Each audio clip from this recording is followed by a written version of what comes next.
Just comb your hair, go and wash your face. It's been a real long time since you've seen the light of day. So let thoughts come as they may, beauty and parade. Everybody all smiles when they're back in the seat again. On aboard the Petty Express to a beautiful darkness.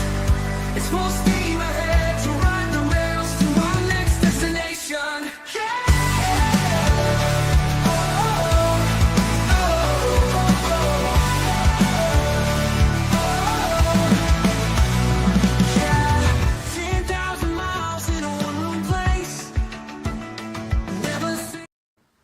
Welcome everyone. We are finishing up the last little bit of day 3 and then we will get into day 4.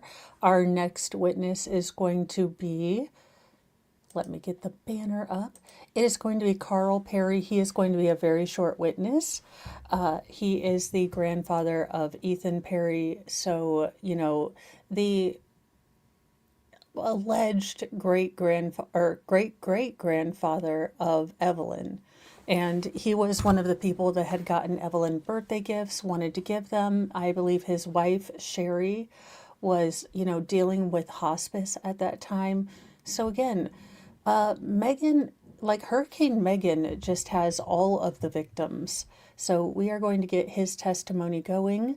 Welcome, and I hope that I will be able to, as I go through, I'm going to try to do the banners beforehand, so I should be able to let you know before we get to maybe distressing evidence, hopefully, because I have been warned that day 4 is kind of a rough day, so hopefully we can make it, if not okay, then at least bearable to watch this trial. So let's get into this. State your name. Carl Perry. Mr. Perry, do you solemnly swear or affirm that your testimony you're about to give will be the truth, the whole truth, and nothing but the truth? I do. Have a seat right there and speak up in your microphone. Good afternoon. Your name is Carl Perry, is that correct? Correct. What city do you live in? Elizabethton. Okay. And do you know Ethan Perry? Yes, that's Who? Okay, go ahead. My Who is grandson. He is your grandson. Okay. And at some point, did Ethan live with you in your home? yes. Okay. And was that also in Elizabethton? No, at that time, it was at 280 Lester Road, Blumpville. Okay. Okay. And how old was Ethan when he lived there with you? Let's see, he came to us in about the 8th or 9th grade, and he lived there until, well, he spent 3.5 years in the military up until he went in the military. And then when he came back another year or so, then he went out on his own. Okay. So he came to live with you in about the 8th grade? This is Grandpa. Yes, Okay. Did anyone else live there with you? yes. Okay. And who was that? My wife, Sherry. Okay. And was Ethan living with you when he graduated from high school? Yes. And do you recall when that was? No. Okay. Did he have a career plan after high school? We encouraged him to go in the military. Okay. That's about it. Okay. Did he do that? He did. I took him to the recruiters. You took him to the recruiters? Okay. Which branch did he? Sounds like my entire family. As you guys know, I am not, private about it. I am a basic training dropout. My entire family was able to complete their military service. I just, again, fluffy people don't run. I'm just throwing that out there. I think it's against the natural order of things, but that's just me. And this is, I'm not sure as to whether he is Ethan's maternal or paternal grandfather. I just know that he was the grandfather. It does also tragically sound like Ethan had a very chaotic childhood as well. So again, that does kind of blow the defense's whole, she had a chaotic childhood, feel sorry for her when, the man that she tried to pin paternity on seemed to have had a similarly chaotic childhood in which he's not living with his parents. He's living with his, grandfather and his wife, or his grandfather and his, grandmother. it does seem like he had, some level of family instability there. So again, all of these excuses that the defense is going to try to do have, are deeply flawed because again, other people have had bad childhoods. Ethan didn't seem to have a very, stable one. And I don't know the story and I don't want to dig into it because he's been victimized enough. But Ethan went off to go to the military. It looks like he's, a semi-functional adult. So no, that is not an absolute excuse. And this looks like, my rural town that is drowning in a sea of addiction. I mean, the illicit, not street legal pharmaceuticals are taking out entire towns. This is incredibly sad.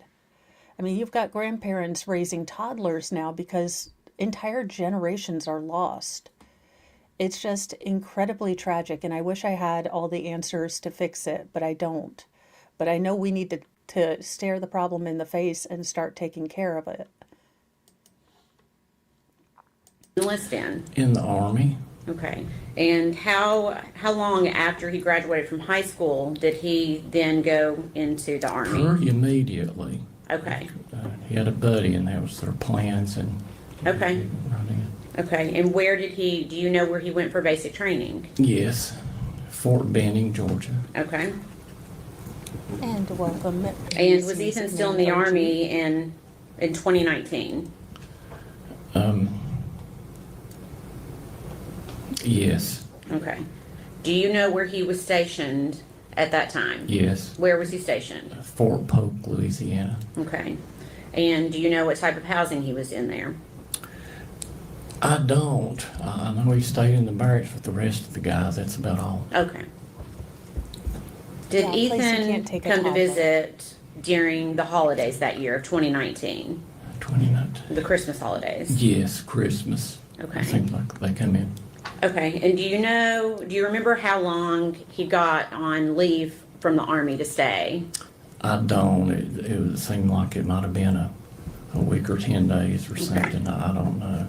Welcome, hey Jeff. You think maybe 1 week to 10 days? I'm not sure if it's Okay. that long or not. Okay, that's okay. And then after his leave, then did he go back to Louisiana? Mhm. Okay. While on leave, where did he stay?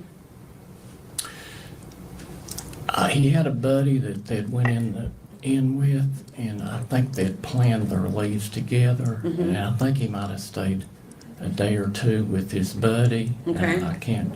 And then the rest with us a few days. Okay. So a day or two with a friend and the rest of the time Yeah. with you at your house. Mhm. And Sherry was there at that time as well. Is that right? So would he have been there on Christmas Eve? I couldn't. I don't remember specifically. And that's okay. Do you remember celebrating the holiday of Christmas itself with him? I don't. Okay. And that's okay if you don't. It's- And I give this man a full pass on not remembering. You have to remember that his wife had just stopped her chemotherapy, and she had made the decision to kind of move into palliative care or hospice. So the fact that this man remembers Christmas is amazing to me. Your life becomes a blur, and you don't remember things, and maybe that's your brain's way of protecting you. I don't know. It always makes me feel very discombobulated to not remember things, but the hate, like snowball, like it started out as a little snowball, just like I don't like Megan, but as a, concept.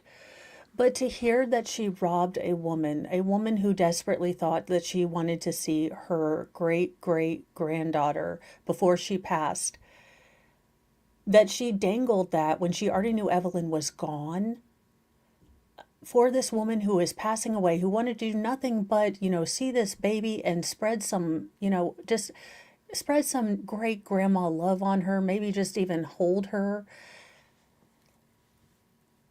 Can I tell you that Lord Shippey is too good for this chick? Like, that level of absolute malice evil is just, I don't know how you get your soul that broken, but that is ew, ma'am, just ew. A lot of time has passed. I think that usually we had a few people in, but I can't remember. It seemed like that when they just wasn't a lot there. They were in and out, but Okay. During that 2019 holiday, do you remember seeing the defendant, Megan Boswell? no, Okay. Did Megan Boswell Yeah, we come need to to your keep her house chippy healthy. I'm thinking during center that of the Christmas sun. holiday? no, Okay. Do you know who Evelyn Boswell is? yes. Okay. Can you tell me who she is with regards to Ethan? During that time, I think that there was a conflict. They weren't sure, but I know that the only time Megan Boswell was on our property was in high school, Okay. way before that. But I know that Ethan had spoken to my wife Sherry about Megan Boswell Okay. and Evelyn. Okay, let me stop you there for just a second. Okay, we can't talk about what somebody else has said, okay? But essentially, to help you out, it was alleged that maybe Evelyn was Ethan's child, is that right? Right. Okay, And I remember telling him to get a DNA. okay. He was like, "Boy, go get a DNA test." No, we're gonna call shenanigans. You get you a DNA test. And I have no doubt, given the kind of general character of Ethan, because this is the man that raised him from, ninth grade to adulthood, I have no doubt that if Evelyn had turned out to be his child, they would have just, showered her with love and accepted her. Now, I think what they didn't want to happen was all of the shenanigans here.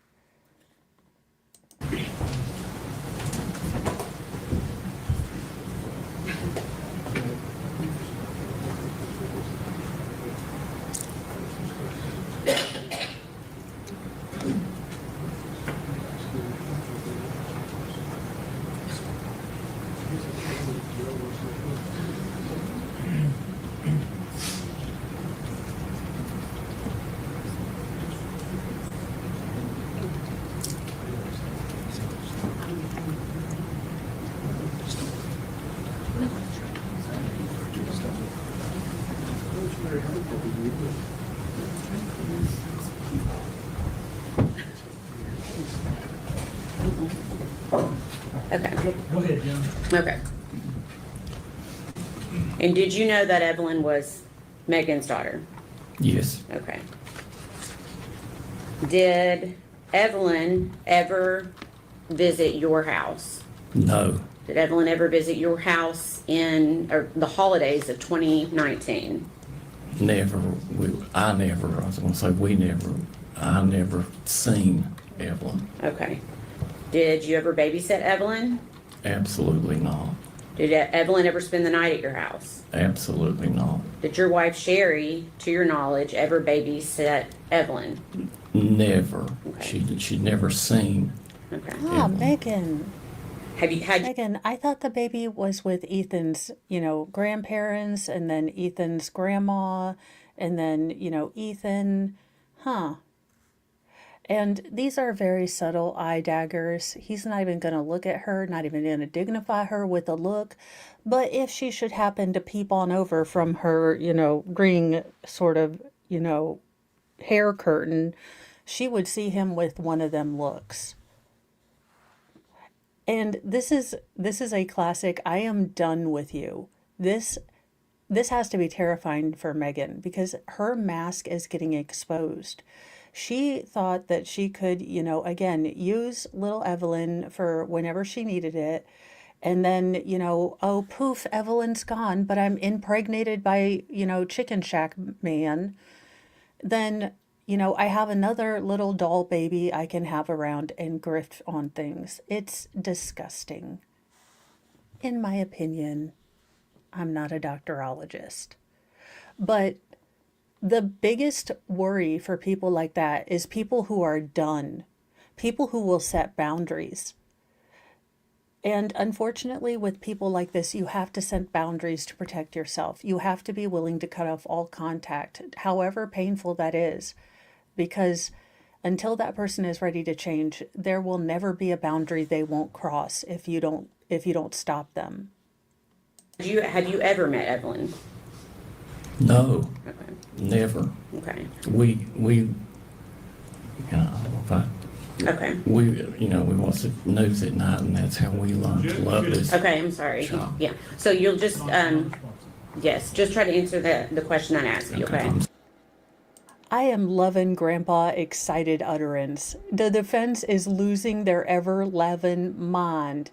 And I am here for it because he's just speaking the truth. He's just like, look, we didn't even know, but we saw on the news what this heifer done did. We would like you to charge her with all the guilties if possible. Thank you. I love this little smirk, like he kind of knew that. I'm getting the feeling that Grandpa Excited Utterance knew that there were some things he wasn't allowed to say, but he's going to say them anyways. And that's in my head canon. So this might have just been sort of him not knowing when to stop. But in my head canon, he done did this on purpose to bury Megan. I'm sorry. I know. And I know this is new for you. Okay.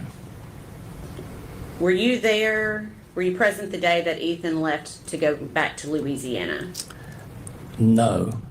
Okay.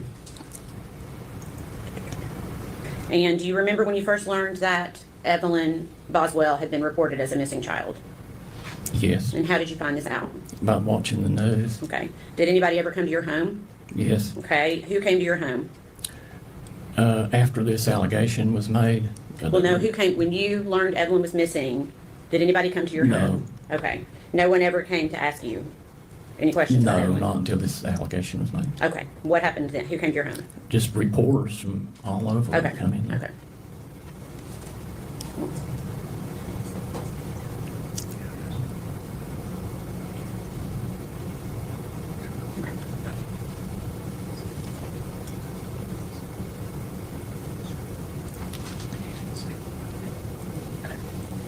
Did the police ever come to your house? Yes. Okay.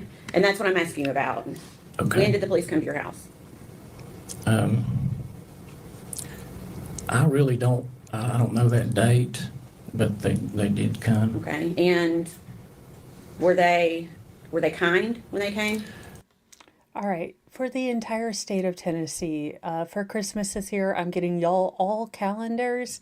Now, I'm gonna need to grift the hell out of everything, but I'm getting y'all calendars just for Christmas.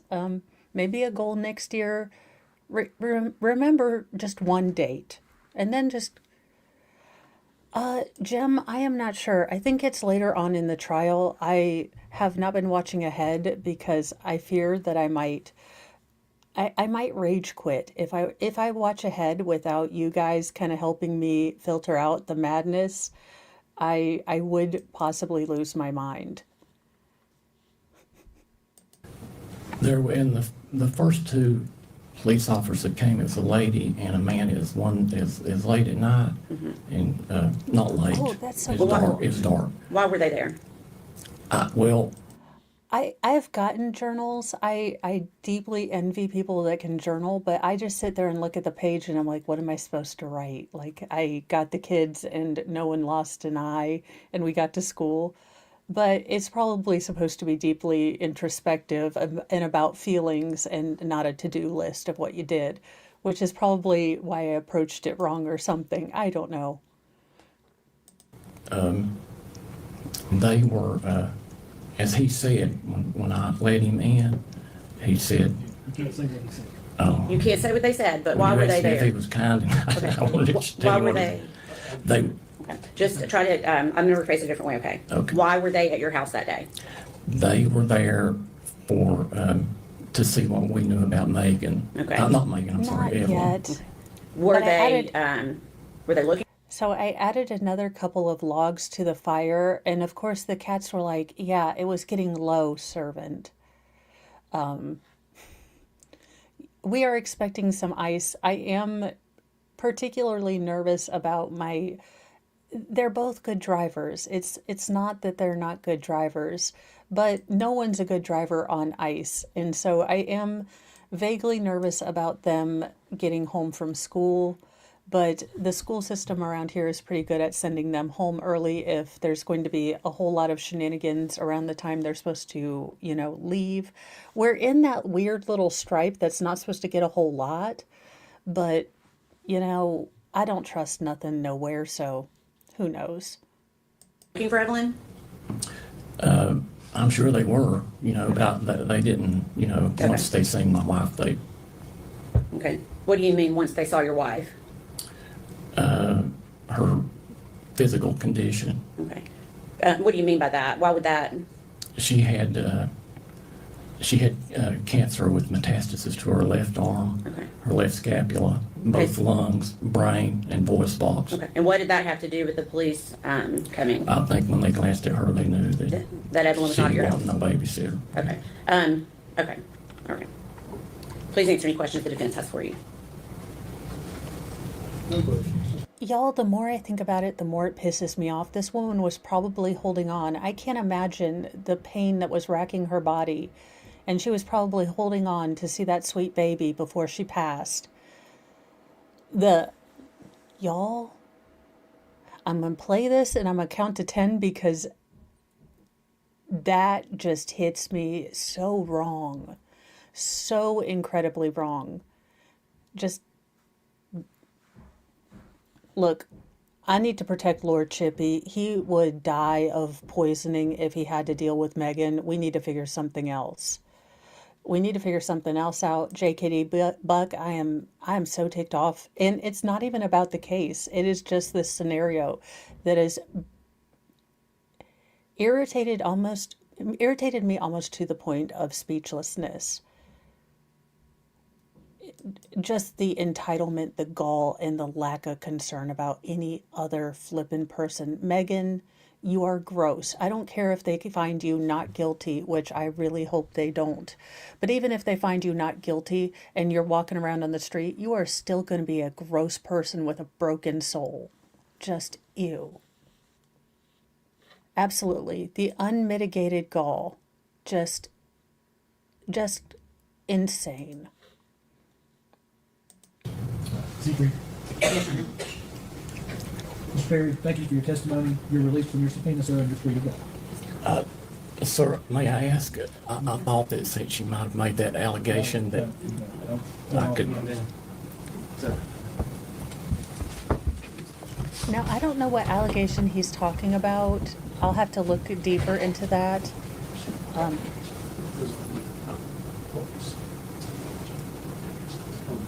Now, the next person coming up is going to be Lieutenant Michelle Gillum of Sullivan County Sheriff's Office. Now, I do believe she might be one of the people that interrogated Megan when she was first brought in, and I do believe we're going to see the interrogation. So get ready for epic lies, and I'm seriously considering Judge, are we still an connected adult to the- beverage. Should be. Well, I don't want it to be, I guess, so we're gonna try to queue up on ours without showing. Not now. Okay, thank you.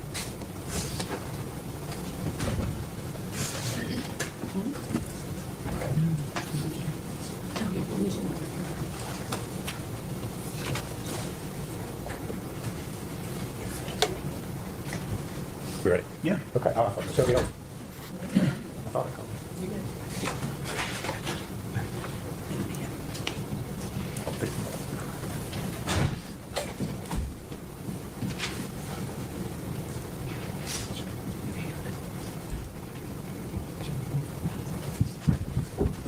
Raise your hand, state your name. Michelle Gillum. You solemnly swear from the testimony you're about to give the truth, the whole truth, and nothing but the truth. I do.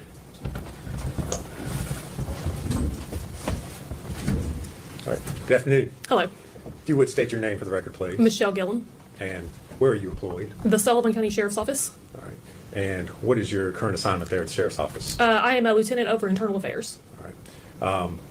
Lieutenant Gillum, back in February of 2020, what was your assignment at the Sheriff's Office? I was a detective in our Criminal Investigations Division. All right. And within the Criminal Investigations Division, did you have a particular set of crimes that you worked or investigated? I did. During my 7 years in the detective division, I worked the child abuse and child sex abuse crimes. All right.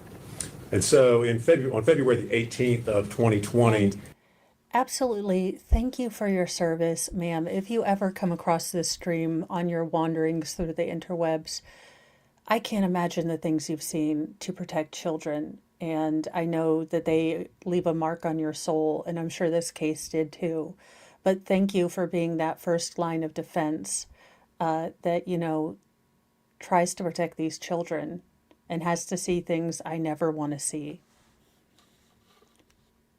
I don't know.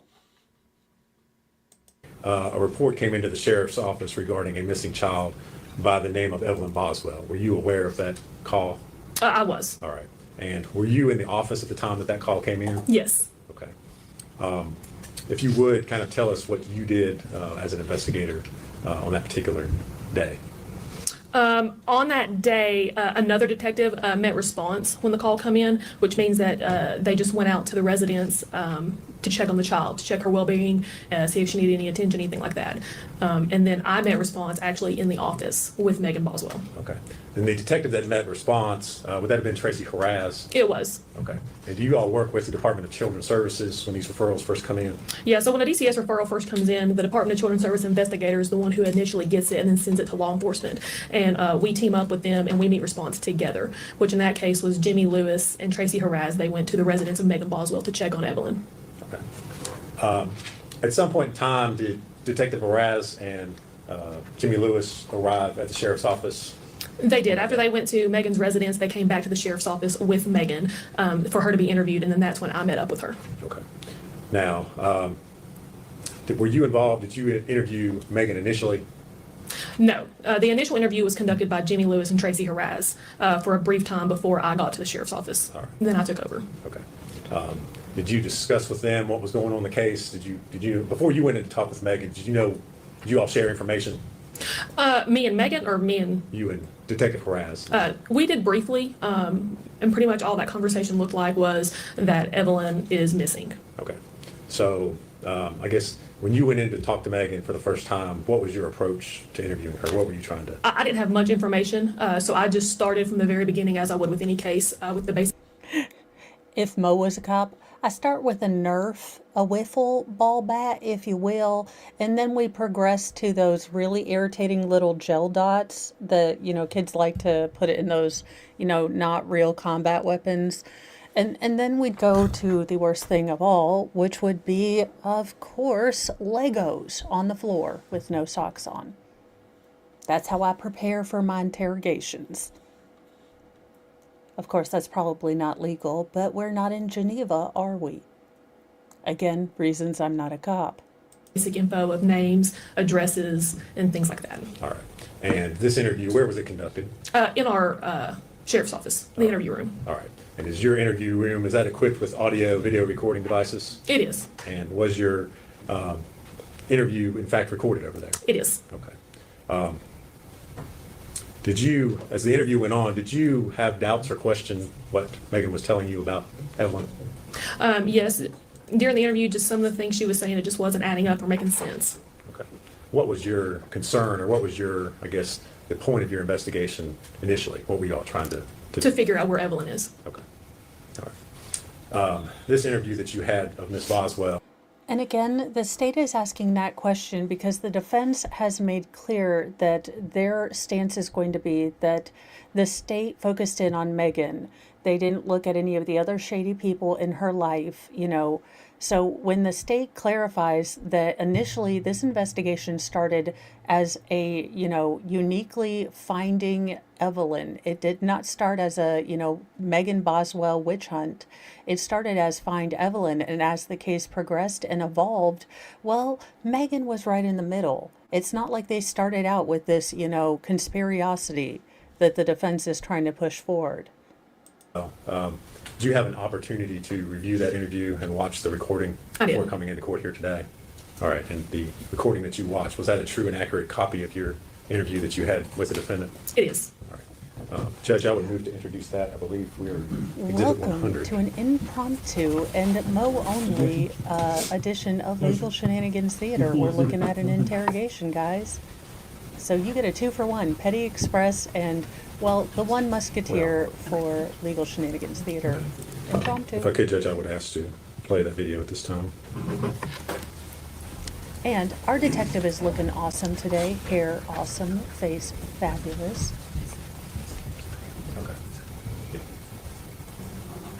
The fact that, oh, for the love of Cheetos, a place worse at tech than me.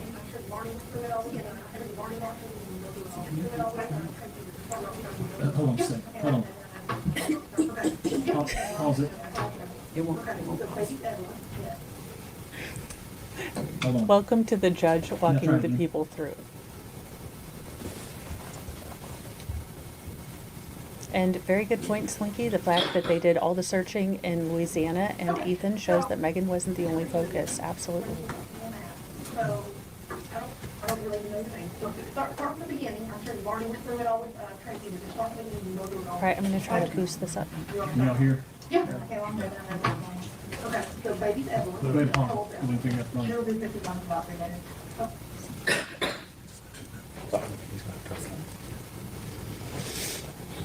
That's the only volume control that I have. Okay, on my screen.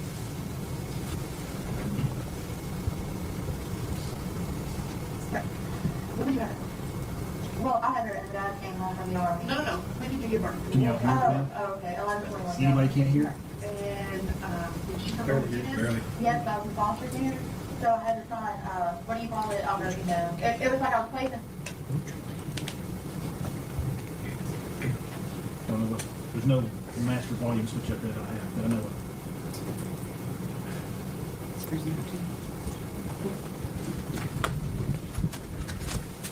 And this is an issue because even though there are subtitles on this particular video, the judge has instructed the jury to not pay attention to the words on the screen, but only the spoken words are evidence.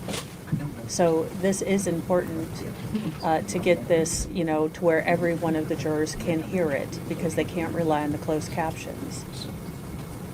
Though I find that illegal, to be honest, because I rely on the closed captions all the time. I'm ready to go with y'all, sir. While we figure this out. Everyone stand. And it's a commercial break.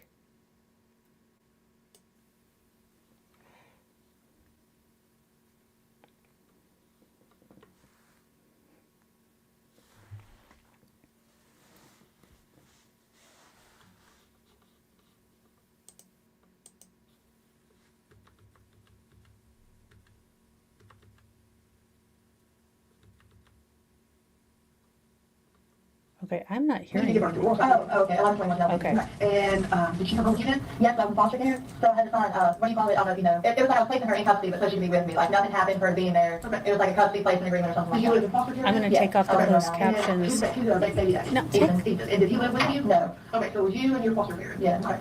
So, how long did y'all live there? From, well, I was there in October, so it was born in November, and I came home like at the beginning of February. And wait, because I am just that ridiculous. Before we get into this, now it's not the right caption, but Hustle in the lobby, bright lights, reflections. Screen flickers, tales of crime and affection. Baristas mix caffeine with tales of deception. Lawyers joke and shadows plot their redemption. Case files like popcorn scatter on the floor. a little impromptu legal shenanigans theater with Mo in the deep end. As we watch this shenanigans-filled interrogation, I have no doubt there will be lies a bajillion and a gazillion, and we will counter them all. But let's go on this. That's when I came. So about a year ago. Okay, so you come home. Did she come with you? Yes. All right, and where's home for you? To my dad. Sorry. What's your dad? Where's your dad live? I'm Buddy Creek. Buddy Creek. All right. So you left foster care. You maybe went to dad. Did baby daddy ever come with you then? No. No. Okay. Where did baby daddy live? At the time, he was in like the army, Okay. and he was in Texas for a little bit, and I think he went back to like the base, wherever he was at. Okay, so where they are now? Well, they say it's in Louisiana, so I guess that's where it's at. Okay, all right, so we're back in February, you and baby went to your dad's, right? How was that? What do you mean? Was it good? Did y'all stay there long? No, we might not get into all of it. All right, so that didn't work out very well. Where'd y'all go then? My grandma's was on All there. right, when'd y'all go to grandma's? I guess in April. All right, so in April. 14th of April. Okay, so you didn't stay at dad's grandma? No. Did you go with your grandma? Yes. All right, where's grandma live? At the bottom of the building, my dad. All right, so she lives near dad, on Money Creek. All right, so you all go with grandma. Is it just grandma, grandma? Grandma. Just grandma. So y'all know her since April? No, I moved out on my own in October. Okay. My dad was a trailer park. Did baby go with you in Yes. October? All right, so you moved down to grandma's in October, baby went with you. Where'd you move to? My dad's trailer park off of like Sugar Hollow in Buffalo. It's called Boswell Mobile Home So Park. did you and baby? Yes, it's just me, baby. All right, so you and Evelyn get your own place in October, all right? So from October until now, walk me through. Okay, Ethan came. I went to Texas to see Ethan for like a couple of weeks. When was that? November, December. Did baby go with you? Yes. All right, so you and baby went to Texas to Yes, see Ethan, yes. right? And that was the first time that he met her because he didn't really have anything to do with her up until that point. Okay. Okay, so sometime in December, me and Hunter moved in together. Hunter's boyfriend? Yes. Okay. But at that time, Evelyn was not with me when I started staying there because Ethan had her. All right, so when you and baby went to Texas in November, the first time she met Ethan, did she come back with you? Yes. All right, so y'all went to Texas, had a couple weeks, Yeah. she come back with you, Mhm. and then walk me through from November to December. Okay, I had her up until, me and Hunter didn't start staying together until probably like the middle towards the end of December. Okay, So up until that point, I lived in the trailers at my dad's. right. I know it wasn't any longer than like December 25th because I was with Hunter on Christmas, and also that's when the lights got cut off because I just completely like moved all my stuff out. Okay, Okay, and then Ethan got her. when? On Christmas Day, me and Hunter, we came back from Pigeon Forge on Christmas Eve. Me, my dad, and Hunter, like everybody took a trip to Pigeon Forge, Mhm. and then Christmas morning we came back and he got her then. Did he come up and get her? Did you take her to him? No, we took her to him. Where did you take her? Wherever his grandparents' house is, like a long gravel driveway, it's off our town's local. Okay, so it's local. All right, so what made you all take her to him? Because he's not been in her life. Well, because he was like complaining about Yeah, that's a really good question. I mean, even if Ethan, let's, give Megan the benefit of the doubt, Ethan is fully the father in this universe. Even if Ethan is the father, he has never been around this little girl. Separation anxiety is big for little children around this age. To just drop off a child who has lived their entire life with their mother, and 1-year-olds can't process this. All they know is their entire world has changed. And she thinks, okay, that's fine. He's the dad. You don't know. He doesn't know this child. He only just met her. He probably doesn't even know how to change a diaper. He probably doesn't know how to potty train. He doesn't know any of this stuff. And you felt okay leaving her with him? Are you nuts? That's why no one buys this, ma'am, because no mom is gonna think all these things through and say, great idea. I'm looking over, and I'm like, after dad, I was trying to give him a fair shot, you know what I mean? Was your plan to leave her? No, I wanted to get her back. Okay, so But I wanted to let her have time to bond with her dad, and then after, like, did you stay there? Or did you just drop her off and say sayonara? I mean, I sat there for a little bit, and then she was fine. She kind of running from Texas. Okay, so let's back up. He texted you saying he wanted to be in her life. And he said, hey, I'm at Hardtown, I'm assuming. Yeah. So you say that would be great for you to be in your daughter's life. Yeah, So you and Hunter, or just you? me and Hunter. You and Hunter take Evelyn to where Ethan is, Mhm. all right? What happens then? Well, Ethan would not let me come out the driveway. He made me walk all the way up his driveway, and I walked up there first myself, and I was like, you're being ridiculous when you pull up the driveway. Because Matt Hunter's with me, and I told him Hunter was coming with me when I got there. Like, before I got there, I called him, this is when I still had Miss, I swear to goodness, don't nobody want you. You've ruined 2 men's lives. You are akin to a hurricane. Nobody wants you. In fact, there are warnings and sirens when you come into town, ma'am. The amount of destruction you left. You are worse than a Sharknado and Tara Reid together. Which also, Tara, please eat a sandwich for the love of Cheetos. Like, it doesn't have to be real bread, but eat something, sweetie. Yipes. my own phone. I called him and I was like, hey, like, I'm gonna come up there. He got her some stuff for Christmas. And I was like, okay, that's fine. I went to my brother's and got what he had gotten her for Christmas and stuff, and I was like, I'll send it with you. I'll get her clothes and stuff, and we'll go up there. I was like, that's fine. I was like, Hunter's gonna come with me. And he's like, okay, that's fine. I get there and he's like, no, I don't want to come up my driveway. Okay. So at first I walked up there by myself, I tried to talk to him to let me pull up the driveway. So I really didn't walk her up there, what I'm saying. Walked myself back down, got her out of the car, and went back up there. Okay. And then I sat there for maybe like 23 minutes, she was fine, I left. When you and Hunter took the baby there, did you and Ethan have a talk about Megan is the mom in that, parable about Solomon who would rather, split the baby in half, than lose custody. Megan's that mom. Because she just doesn't get it. She doesn't get it. And that's a sad thing because once you experienced, being in a child's life, blood ties or not, you form a bond that is like steel and you become a shield. Most of us do. And wouldn't want anything to happen to them. And she just doesn't get that because, again, motherhood to her was about what it did for her. It got her attention. She was the center of attention. And it is very interesting that it was only a few months that she was alone with Evelyn that she couldn't take it anymore. Whatever happened that night, that day, that time that led to where Evelyn was found was only a few months that she had had sole custody of her child. I am sure she didn't lift much of a finger when she was in foster care. I have a feeling, Gail stepped up and did all the dirty, disgusting things that you have to do as a parent, change diapers, poop explosions, all that kind of thing. Then she was, then she moved to her dad's house and she wasn't really cleaning there. She wasn't contributing. So I'm guessing Evelyn was being taken care of over there. Then she moved to grandma's house and, kind of wore out a welcome there. Then she was given her own trailer, moved in there about October. And then baby Evelyn was gone by December. So please continue that she was a great mom because the facts pattern here is not that, defense team. About how long she was going to be staying with him. So you took your baby, correct me if I'm wrong on any of this, Okay. you took your baby that you cared for since the day she was born to her dad's house that she's had nothing to do with. And you stayed for 30 minutes, and he was being an ass, made you walk all the way up the driveway, it was being difficult, and you left your baby with this man. Well, I mean, I trusted him, so I was like, it's her dad.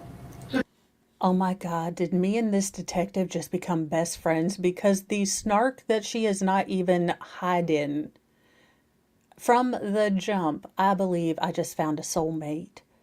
Because she is pointing out all the ridiculous fallacies in that. No mother's going to leave a child with a man who is acting like an aggressive ass, who's never seen her, I would have like 4 notebooks. Like, these are all the things that she needs. Here's a binder. I put them in plastic paper sheet things.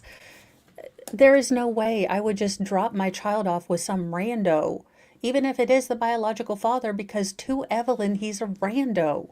And I'm glad that this detective is calling her on her BS. So just because it's her dad, you trusted him, and he's not been in her life at all. Well, I try to give him benefit of the doubt. I don't think Ethan's a bad person. But this is your baby. Right, You see that's where I'm her coming dad. from? I see that, but like, you also have to understand that was like your dad. Okay, so I'll give you the benefit of the doubt. I'm sorry, I'm not trying to argue with you. I know it sounds like I am, but like, This story, I feel like you're being honest, but there's a big chunk. Okay, Sarah Boone, I feel like you guys are judging me and you don't even know me because, like, I was in honor roll, okay? Just the amount of entitlement for someone who has never done anything in her entire life, and the one thing she did do, she squandered. Wow. That you're not telling us, and I'm just gonna call it like it is, okay? Something within the story has happened. There's a huge chunk that you're just not telling us. I think you took her to me, probably around that time. But there's something missing, and we've got to find that missing piece, okay? And just looking at you, I can tell there's it too. So you leave her at with What Ethan she's on saying, Christmas, sweetie, is all her right? Walk me lying through and not Christmas well. till now. okay, he talked to me like the next day, and then he just kind of stopped like talking to me, not answering the phone, and he got mad, and he got drunk, and he told me he was gonna come kill me, because he does that. When was this? New Year's. And you left your baby there? No, my behind would be there with, an army to get my baby out if I thought she was with someone that was that unstable. Are you in... Okay, alrighty. I can see that this is going to be epic levels of stupid. And now that I'm aware, I can inoculate myself and just remember that nothing but fluff is going to come out of her face. I think. All right, so he had the baby. Did you try to get the baby back? I went by where I picked her up, and she wasn't there. Okay? So I'm trying to wrap my head around this again. You're a mom who's dropped your kid off with a dad that you don't know. Well, then I tried to, And now you can't find her, but you don't notify us. You just have a good New Year's and carry on with life? well, I mean, he told me he was going to his friend's house. Okay, what friend?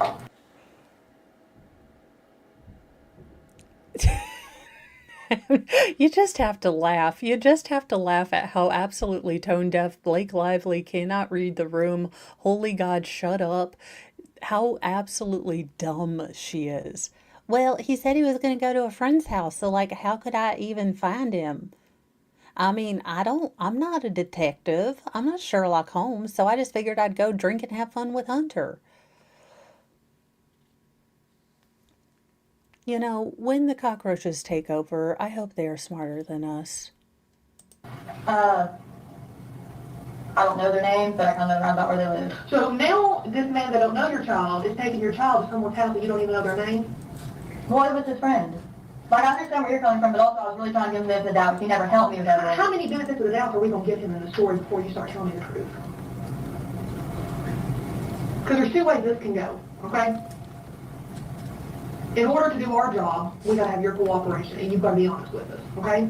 But if you sit here and you continue to lie, which I know you're doing, it's not going to end well, okay? Because at the end of the day, we're going to figure out what happened. We are. Okay? So, do we need to back up, Edie, and start over, and have you start telling us I'm the truth? loving this detective. He got mad because he didn't want Evelyn to be around Hunter, Okay. and then he just stopped talking to me. Like, on New Year's, he got mad, and he used to get mad all the time at me and be like, well, I'm going to kill you, blah, blah, blah. And then me and him broke up because he was, like, threatening my little brother. So you have not talked to him since New Year's, is what you're telling me. And he's messaged me maybe one time. I've tried leaving him several voicemails, he won't answer me. You got your phone on you? Mm. You don't have a phone. Where is your phone? Me and my dad got into it, I'll be Why? honest with you, probably like a couple days after Christmas, because the last time I've been around my dad, and I was kind of smashed because I went to talk to him, I just really not have money over there around him. So within the messages you would send Ethan, how would you do that if you're on the phone? From Hunter's phone. From Hunter's phone. Okay. I've tried to call him several times, he has not returned my calls. So when were you Absolutely. I don't have kids, and this is from Slinky, but the first few times I babysat my niece and nephew, my brother and sister-in-law were texting me all the time, checking on them. That's normal. Yeah, and I check on the babysitter too. Like I said, I absolutely love my kids, but I know they can be a lot, especially youngest, most feral. So I do try to check in, even if I just leave my oldest daughter in charge, which I try not to do too much because, you know, she's not the built-in babysitter, she's a kiddo, and I, you know, try to remember that. So yeah, I would call just to make sure everything's okay. We're on our way home. Do you need us to pick you anything up? You know, that's kind of a normal thing that I don't, yeah, she's just a weirdo. She is not a mom. We need to stop saying she's a mom. She's a monster. going to notify us about your baby? If he didn't meet me tomorrow. Oh, tomorrow. Why tomorrow? Because you waited months. Well, And you don't care Erica. in months, so why tomorrow would you notify us? I was going to try to meet him tomorrow together. Have you talked about that? Goodness, if you are a mom, if you've had children, this is exactly when you corner them, like, why didn't you do your homework? I just got a text message from the teacher. And they'll be like, well, I was going to do it tonight. Tonight or tomorrow is, you know, the salvation of the procrastinating liar. It's like, no, I promise I was going to do that tonight or tomorrow or yesterday.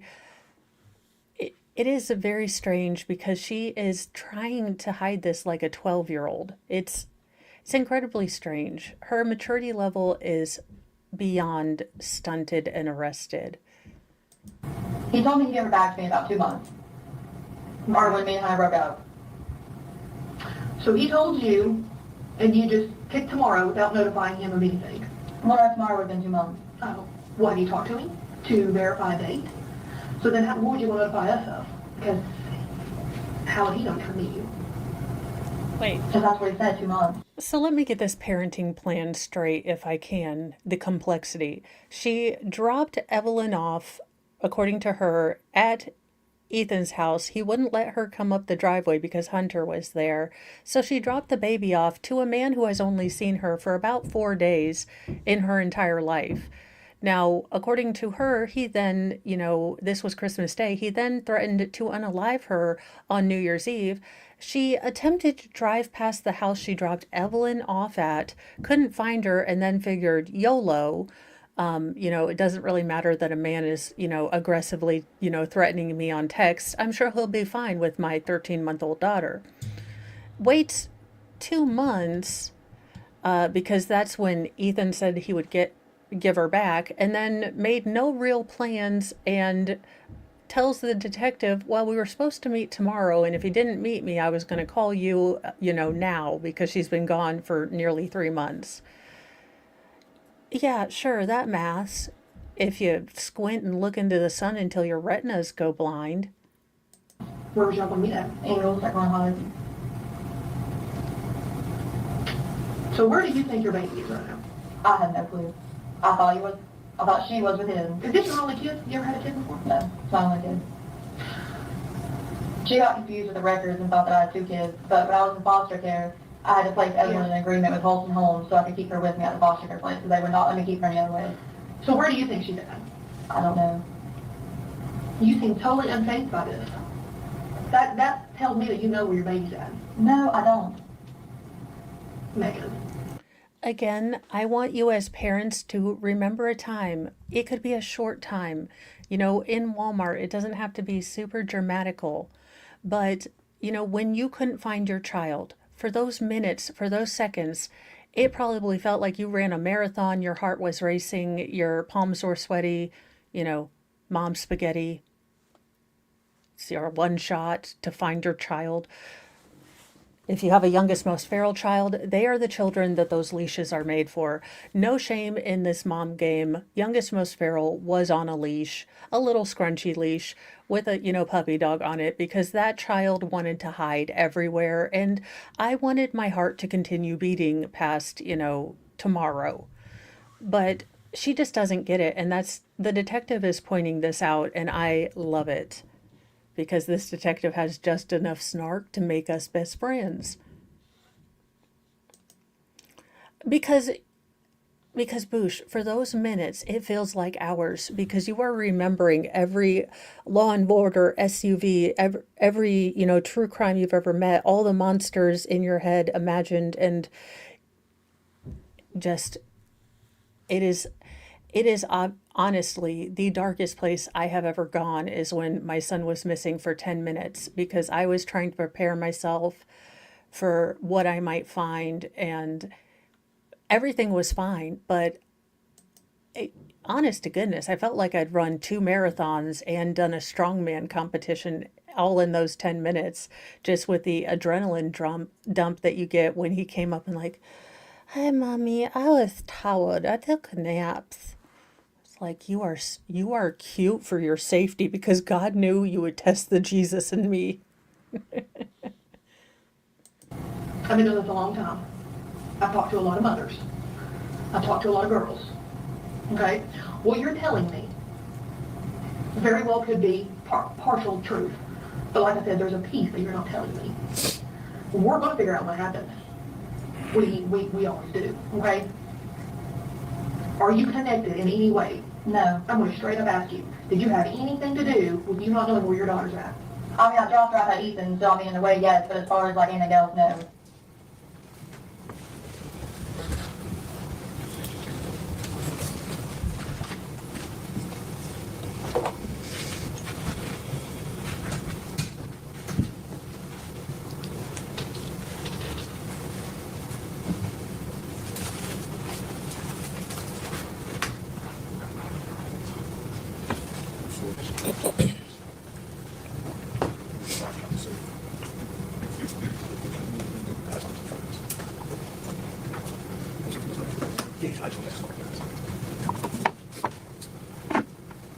You're right, continue, Judge.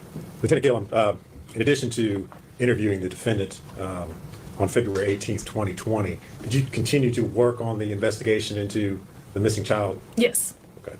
And on March the 6th of 2020, Were you present when investigators learned that there was evidence that had been located at the residence of Tommy Boswell? Yes, I was on scene. Okay. And so did you go to his residence? I did. That Where was that seems like located? something my Off kids Muddy do. Creek. And what was it that you did once you arrived there at Tommy's property? We received consent from Tommy to search a storage shed and connecting dollhouse type structure. Okay. And were there other officers that assisted you in searching that property? Yes, there was 3 others. Okay. And did you in fact search that shed area? We did. All right. And what types of things did you find that were of evidentiary value there? Within the storage shed type structure, it was just various baby items, some medicines, clothing, bottles, just car seats. I mean, anything you could imagine that you would need to care for a child was inside that storage shed. How did it look or appear? I mean, how were they placed in there, or how were Same. they in there? No, it was very disorganized. Just Hey, those circular racks were built-in forts. I have always wanted to buy one of those circular racks as an adult and make a fort out of it. Again, probably better ways to waste my money. Oh gosh. Yeah, that doesn't, I'm surprised that that hasn't happened yet to me, but kids will hide in anywhere. And anyone who has watched a child or, a parent of blood or bonus mom, bonus dad, grandparents, adopted parents, when you think your child is gone, it is absolutely terrifying. Just terrifying. We don't like say, YOLO, let's go out to drink. not in any sort of organizational structure. It was just kind of thrown in there. Things were upside down, boxes turned over, clothes just appear to be thrown in there. No sort of structure at all inside. All right. And did you photograph what the condition of the shed, the outbuilding, before you searched it? Yes. Okay. And did you all remove anything or any items from that shed? I believe most of the baby items got removed that night, yes. Okay. And did you take photos, or someone there take photos of the evidence and the items that you removed from the shed? Yes. All right.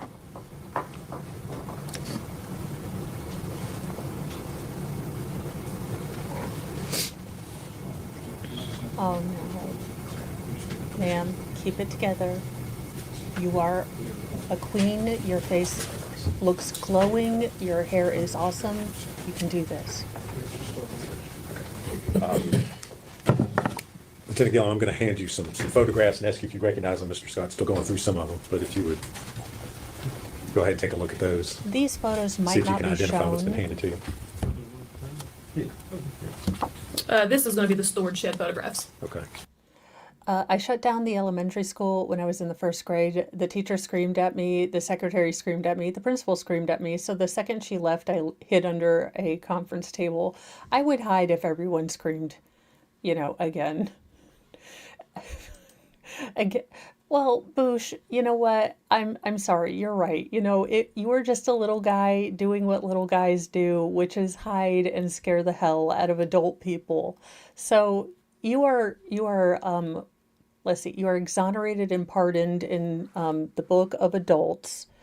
I give you that reprieve. They lost me. I never left the room. Very true. I will go back and yell at them for you. I will shame them for you. Just give me their names. And are those, looking through those, are those the photos of the items that were recovered and removed from that outbuilding? They are. During your search? Mm-hmm. All right.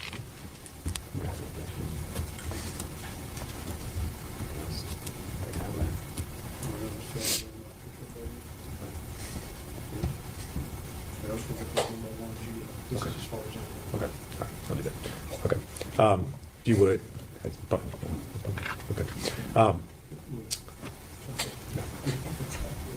Oh, for the love of Cheetos, defense attorney, stop. Mr. Scott, get it together. And who is sniffle snorting right in the mic? We'll just kind of go through these one by one. We'll try to go quickly. The first photograph that's there on the top, what is it a photograph of? This is the outside of the storage shed, just with the door open, showing the contents inside and how they looked before anything was touched. Okay. And is that accurately depict the shed, that outbuilding there before you all removed any of the items? It does. Judge, we move to make that. Well, I'm in for the long haul, despite the look on my face here still talking. I am, I know that, today probably isn't going to be the greatest for the leg, just because of weather stuff going through. So I have, my heater going and everything. So I have adapted this space as comfortably as I can while not destroying Mr. Mo's room with a bunch of Sailor Moon stuff that I shouldn't take out of boxes because, as you can hear, he's demolishing my room. And Jem says, I gave my mother the fright of her life when I left the house at age 4. She found me at the neighbors watching Thumbelina.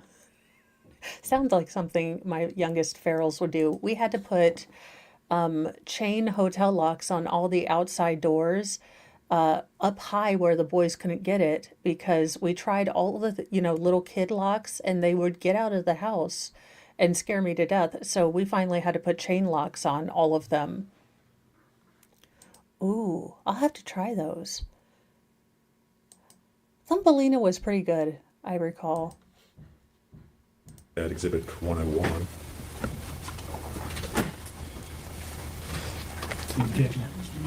Oh my goodness, your parents were saints. Good night, nurse.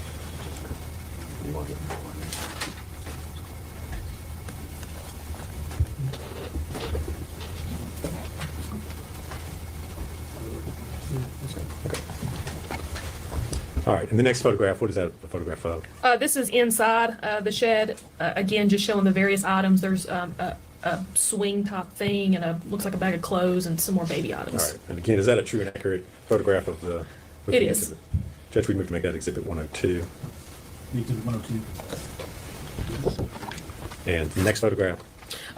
Same type thing inside the shed. This one is showing a picture of a bottle. It still actually has a little bit of milk in it.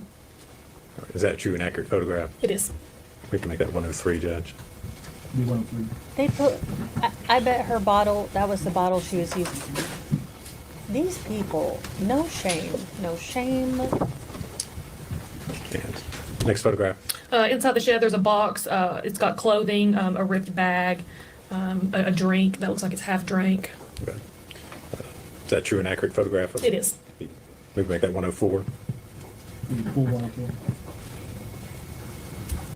Again, disclaimer, rural Americans, Appalachian Americans, hillbillies, hillchucks, and general just people that live out in the country, country folk. We would like to make a distinction here and now. We may be hillchucks, we may be hillbillies, we may be Appalachian Americans, but we do not live like this. We clean our houses. Now, look, my house is never going to be like inspection level ready, but we keep our houses generally free of all trash. We do not have, trash just floating in our backyards. We do believe in, indoor plumbing and cleaning. So, just that public service announcement. Yeah, and the defense is going through them fairly methodically. I believe that these might be the same pictures that were shown to the initial TBI agent. So there are pictures of the trash can, and Court TV, I think, didn't catch it last time, but will probably catch it this time. They did show a picture that might have shown part of Evelyn's leg. Yeah. There's a difference. But look, I will go ahead and state that I am the source of chaos in this house. Now, I like things organized, but, do I always stick to my organization skills? No. But right now, I am, in fact, the source of all chaos because my room is being retrofitted so it can become a cool new studio and handy-capable studio, too, which will be nice. And a nice place that maybe I can have a craft area, in the futurology of futuristically, Sarah Boone. I do need to get it back to Miss Boone. I need to find chat, collective internet question. Does anyone know if there are gold eyeliners? I have a thought and I want to do something to make fun of Sarah. So if there are gold eyeliners, liquid, I'd rather not use a paint pen is all I'm saying, but I have some ideas. If you happen to know of anyone that has gold eyeliner for reasons, I will. Next photograph, please. Zoomed in on that box, it shows the nipple to a bottle. It looks very dirty. Okay. And again, Lady Tammy, absolutely no shame in that. My house is a straight up mess. Both people that live here have chronic fatigue in cats. There's definitely, I have found a real grieving process to what I can do, what my house used to look like, and what it looks like now in reality with a chronic illness. So there's a lot of making peace with small messes and, getting, one of those hotel lobby dustpans because I can't bend over all the time. Bend and snap is out. So there is, there is a level of good enough that you have to kind of reach when you have chronic illness and fatigue and cats. So I get it. I feel that in my soul. again, is that photograph taken before anything was removed? No, that's before anything was touched. All right. True and accurate photograph. Yes, sir. Move to make that exhibit 105. We'll do one of us. So I'm sending it to the senior, giving the That's correct. Next photograph, please. This is an even further zoomed in picture of the dirty nipple to the bottle in the box. All right. It's a true and accurate photograph. Yes. Move to make that 106. We'll do one of us. And the next photograph. This is an item just used to take care of a baby in everyday needs. It had been removed from the shed. It's like a squeegee type thing. Is that true and accurate photograph of that item? Yes, that one right there had been removed from the shed before the picture was All took. right. But it was located. Imagine that. So you're Megan, and in your mind, now you've solved all your problems. You got rid of the whole kit and caboodle at once. I mean, down to the daggone bottle she was probably drinking that day. It's just so cold. It's, I want to say reptilian, but some reptiles actually take care of their children. It's just so cold-blooded when you think about it. When you break it down and actually think about it, which is why I generally like to live in, snarky comment land. But when you think about, the symbolicness of just getting rid of everything of Evelyn in her life and then artificially buying a, off-the-rack outfit that she never wore to kind of fictionalize her existence, it just... Oh my gosh. And thank you guys so much. I will look. I have always said a team of shrinkologists would have a field day with me. I was like, Megan is annoying me so much. I want to go make fun of Sarah Boone again. And I was kind of Sarah Boone burnt out, but now I'm having new ideas. So I love it. My disdain for Megan is giving me, creative juices for Sarah, which, ew, giggity. Ew. No, still ew. Located in the shed. It was. Judge, you move to make that 107. 107. Next photograph. This is a yellow bottle. Again, there's still liquid inside of it, and it's dirty. That was located inside the shed, and it's a true and accurate. Judge, you move to make that exhibit 108. 108. And next photograph, please. This is going to be baby clothing. It appears to be like shorts. It had been removed from the shed before the picture was taken. Is that a true and accurate photograph? Yes. Move to make that exhibit 109. 109. Now, caveat, that's not, I think she did have a couple things in her house, but to me, it's more the symbolic gesture of, you got rid of your daughter and all of her things. She wanted, to start out new. And again, it's the Diane Downs. It's the, Susan Smith. It's that kind of mentality of, well, that's done over. And she just tried to move on with her life. And it's just so incredibly tragic for Evelyn. And defense, God love you, Godspeed. And well, almost, I don't know how you're going to thread that needle to get sympathy back to Megan, because but good luck and Godspeed, and may the odds be ever in your favor. Yeah, the next photograph, please. It's a picture of just right inside the door of the shed. You see a little onesie laying there on the ground, various diapers, a pillow with some sort of stain on it. Is that a true and accurate photograph of those Yes. items? Make that 1010, Judge, please. 110. What did I say? 110. Okay, so It's getting about late. this, actually, I need to make a point now. Kind of don't want you. All right, let me show y'all something.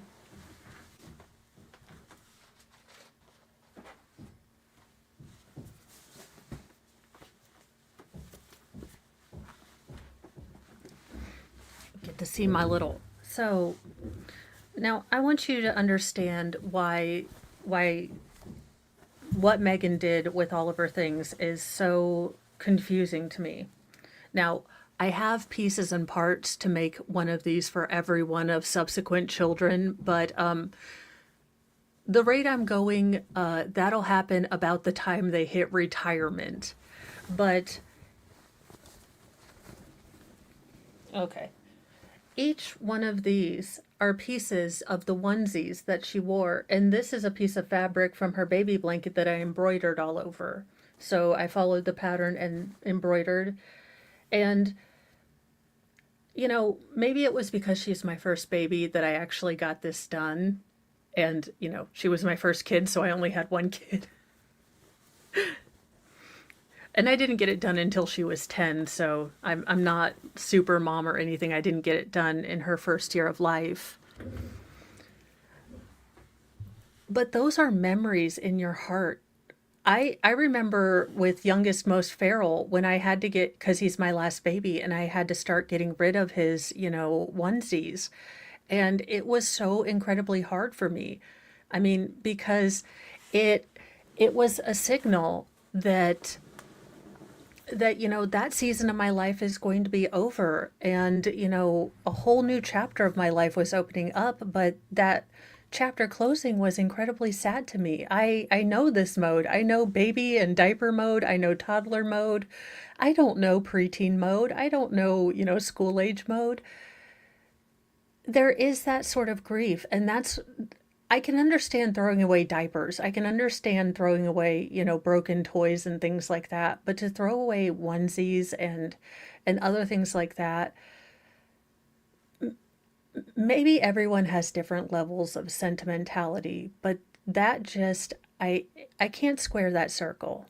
And I'm so sorry for your loss, photo lady. You know, someone relatively close to me walked through this, and it was god awful as someone who couldn't help. There is no more hopeless feeling than knowing that someone you love deeply is hurting, and there is no way to stop that pain. Nothing you say, nothing you do is going to fix it. And you want to talk about mama pain, that is mama pain right there. You know, it's hard to love someone very, very, very much and know there's a situation you can't fix for them. And JKD Buck, I am sorry for you too. It's something that I wouldn't wish on my worst enemy. Not even Sarah Boone. I've become much,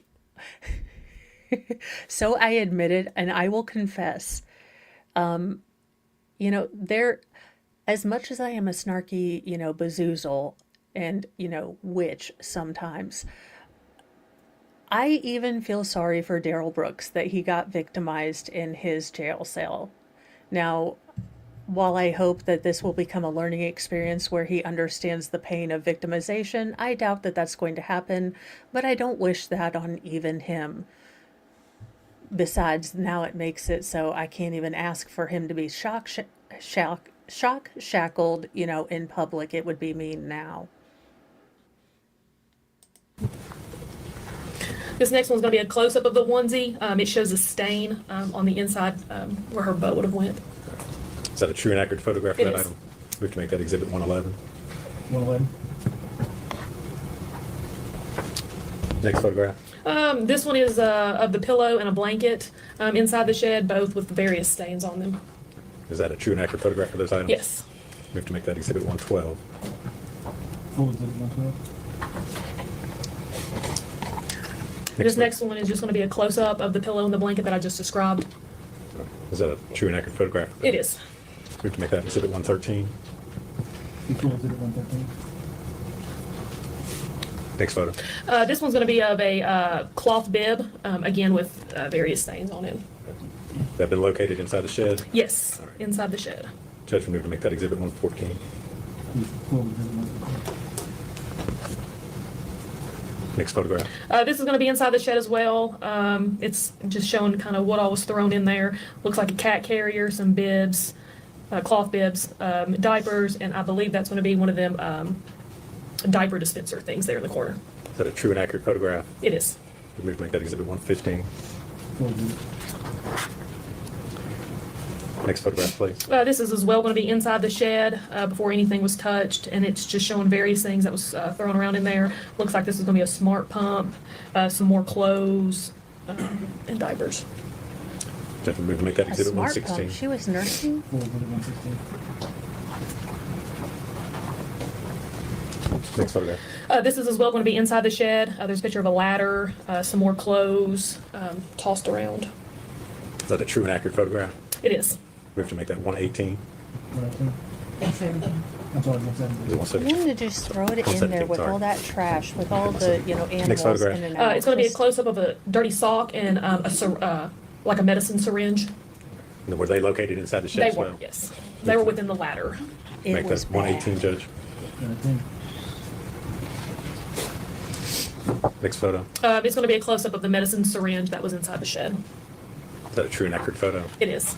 We have to make that Oh, 119. or was it a nebulizer?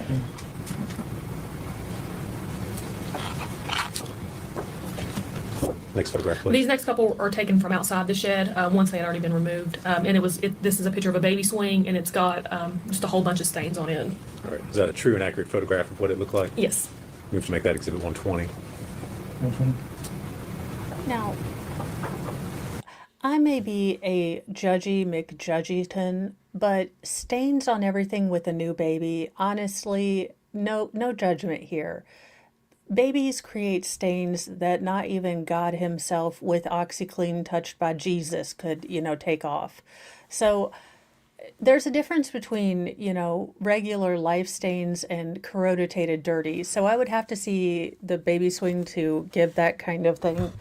But babies make messes, they spit up, they have poop explosions, they potty all over you. It is just a symphony of how the hell do I use Lysol to fix this?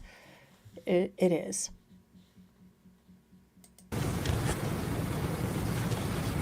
Next photo. This next one is just a close-up of the swing where the stains were on the outside, just showing that the stains went all the way through the swing. That photo accurately reflect the condition of it? It does. We have to make that exhibit 121. Full exhibit 121. Next one. The next one is going to be a Mickey and Minnie bottle with what appears to be milk still in the bottom of it, and it had been removed from the shed when the picture was took. We have to make that exhibit 122. And that is an accurate picture. Full exhibit 122. Next photo. It's just a close-up of the exact same bottle, just showing you about how much liquid was in the bottom of it when we took it out of the shed. Okay. You all did not in any way empty it, manipulate it, do anything No. else before you? All right. We have to make that exhibit 123. Full exhibit 123. Next photograph. This is the onesie that I was talking about at the beginning. I don't know if y'all remember me talking about a onesie that was laying on the floor of the shed.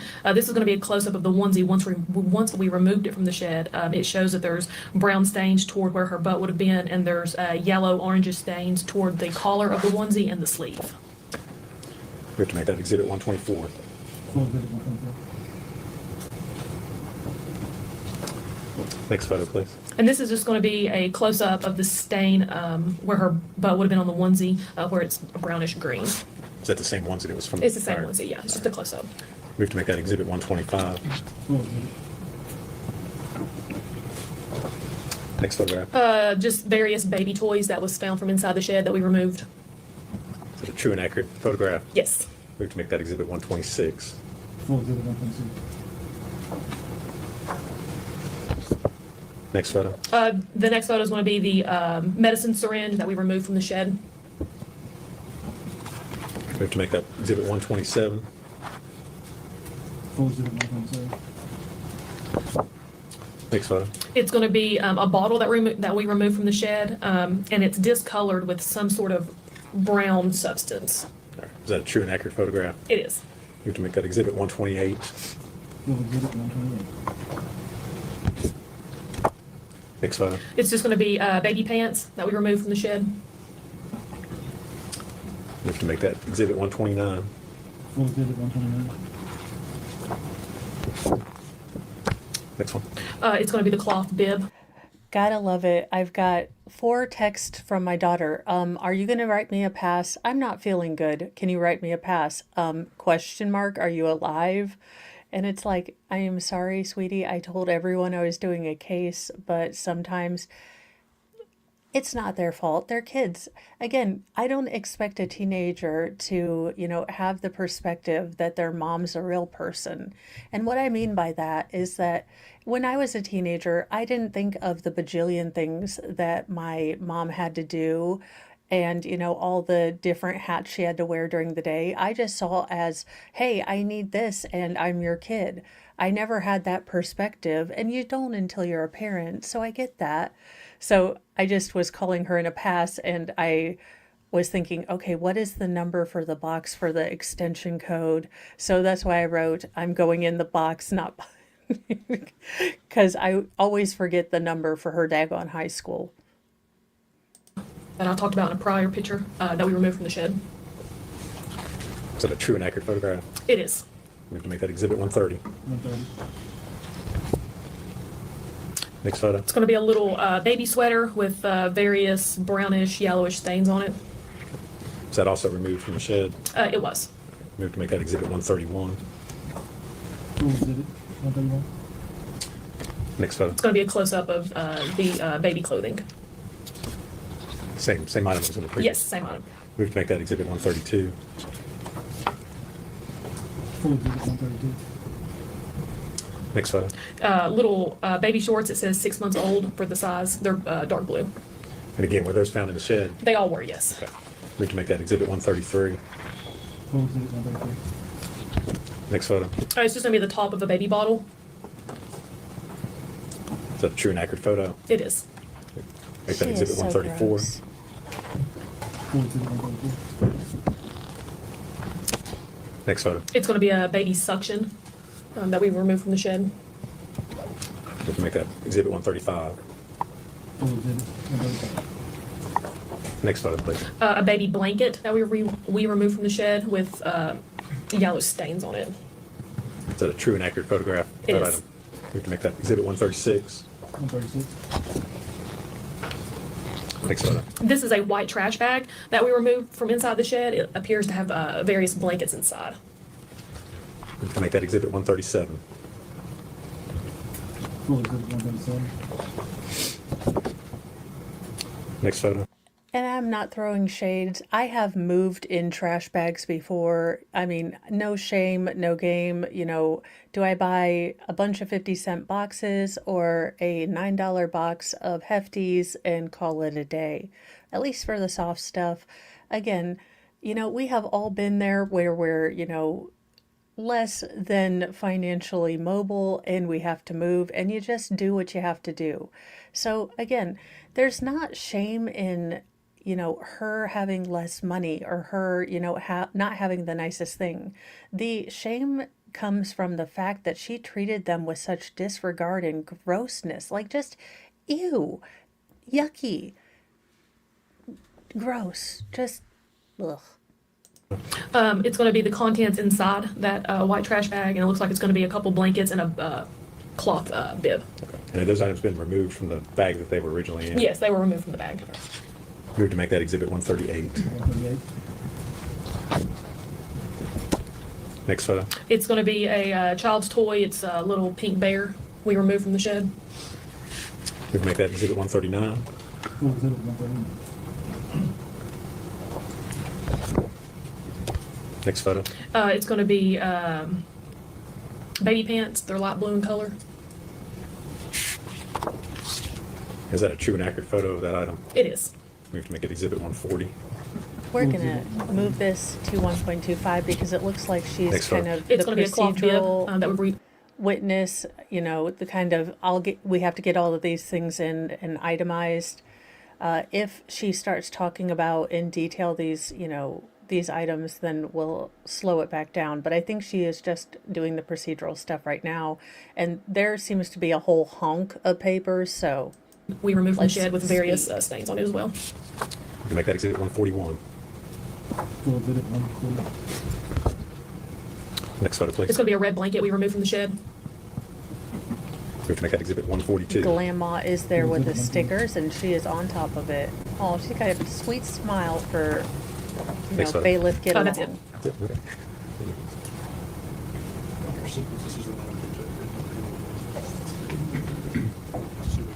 Yeah, hopefully you punch there. It's going to be a cardboard Oh. box. For the love of all that was Sam Hill. Another sippy cup. This one's pink in color. Make that 161. We're gonna land right there, y'all. Next one, I'm please. It's going to be a Semi-professional. close-up of that pink city cup that I just described. Move that is 162. Next photo, please. This is going to be the cap of a bottle, and it's got brown stuff all over it. We have to make that 163. There's so many rotated photo. sippy It's going to be a cups. passy. Exhibit 164. Next photograph, please. 2 baby spoons. We have to make that 165. Next photo. This is going to be a diaper bag that is unzipped, but all the items are still inside untouched, and it appears to be some medicine, a Mountain Dew can, some diapers, and just various things that I can see so far. We have to make that exhibit 166. Next photo. This is going to be the medicine inside the diaper bag. It looks like it's going to be children's Tylenol. We have to make that 167. Okay, and Next photo. mamas, I don't know about you. Again, I was in this stage a lot longer than most people, but when I finally had to retire the diaper bags, it was kind of a sad day. It was kind of really freeing because I got to carry around a much smaller bag. But it was a little bit sad. So the fact that she just threw her diaper bag away, like, I don't have a baby, I don't need it. Again, that's what it reads to me. And yeah, why would you keep all this dirty stuff? Like, why not just throw it away? I know you have a town local dump. I don't get why you don't just throw these things away if it's trash. Or you're going to treat it like trash. Because it's not trash, but you're going to treat it like it. So why not just take it to the dump? And it's going to be close-up of the children's Tylenol in the diaper bag, and it looks like it's got some food and a cloth towel around it with some stains on it. Make that 168.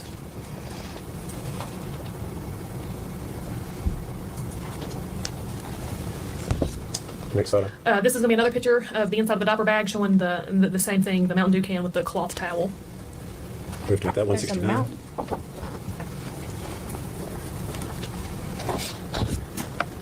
Next photo, please. This is going to be a children's spoon, and on one end of the spoon, it is got black residue on it.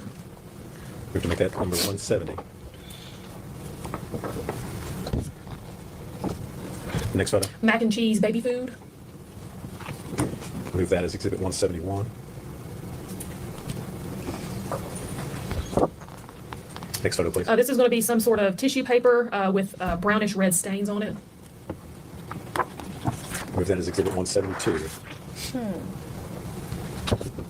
And next photo. Writing It's just going to be down that another angle tissue of the with tissue paper with the brownish red stain. Move that as exhibit 173. Next photo. It's going to be a suitcase with various clothing items inside. Move that as exhibit 174.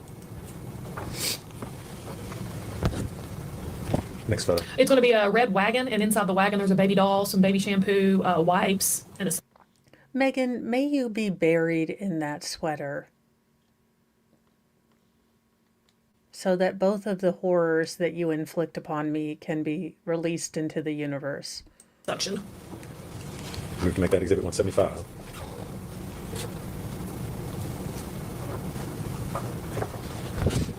Next photo. This is going to be a picture of the items beside the wagon inside. Yeah, that's a sad and it's got truth. clothing, a car seat. It looks like a little bunny rabbit, teddy bear type thing. Move that as Exhibit 176.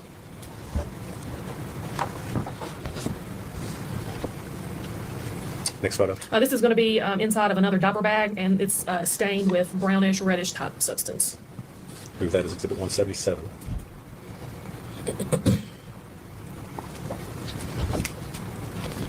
Next photo. This is a cardboard box, and inside the box is several white bags. Move that as Exhibit 178.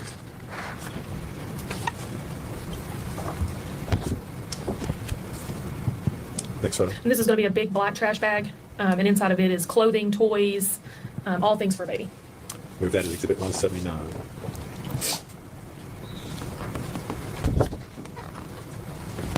Next photo. It's going to be 5 tubes of diaper rash cream. Make that Exhibit 180. Next photo. It's going to be a Mickey mini blanket with a brownish red stain in the middle. Move to make that Exhibit 181. That's it. All right.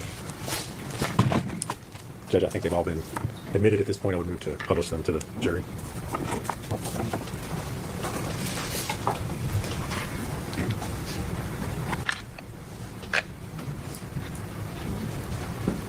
Take a Gil, I put up what's been introduced as Exhibit 101. What are we looking at there? That's going back to the very first picture. It's going to be outside the shed when the door was opened, exactly how the contents were when the door was opened, untouched. Okay. You all had not moved anything at this point? No, sir.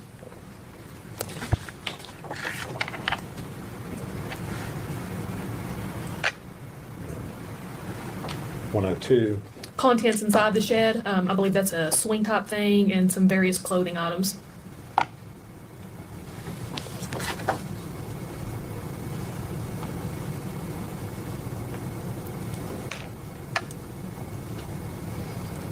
That's a bouncy chair for a fairly young infant. It might actually also morph into a support chair for a little bit of an older infant. But y'all, don't live like this. Don't live like this. If it's trash, let it go.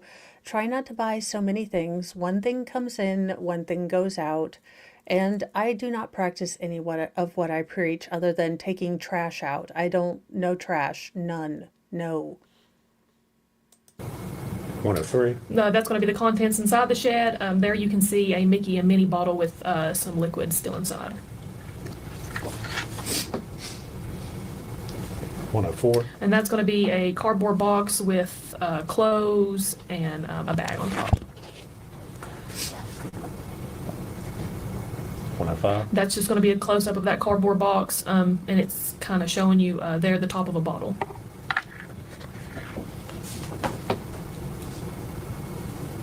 106. Again, it's zoomed in on the top of the bottle.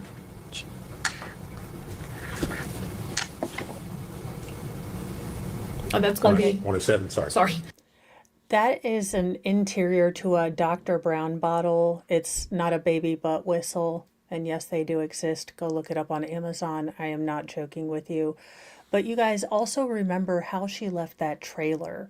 So not only was baby Evelyn living, her end of her life is here, but she was living in an absolute dumpster fire. They had to take the subflooring out of that trailer. It was so bad with, grossness, and I think the, word feces was used, and, just everything. He said he had to take everything down to even up to the subflooring. So I don't know how that works in a trailer, if they've got like timbers or slats. I don't know. Mr. Mo was showing me my grand new closet and explaining how we had a load-bearing wall, and I was like, that's really interesting. I don't study constructionology, so that's interesting. And he's like, you don't understand a word I just said. I said, no, but you sounded really sweet and you look cute saying it. Goosey bumps, it appears to be that way. It really appears that, Evelyn had, again, in my assessment of Megan, Evelyn was more of a prop. She was, something that was there to feed her need to love something.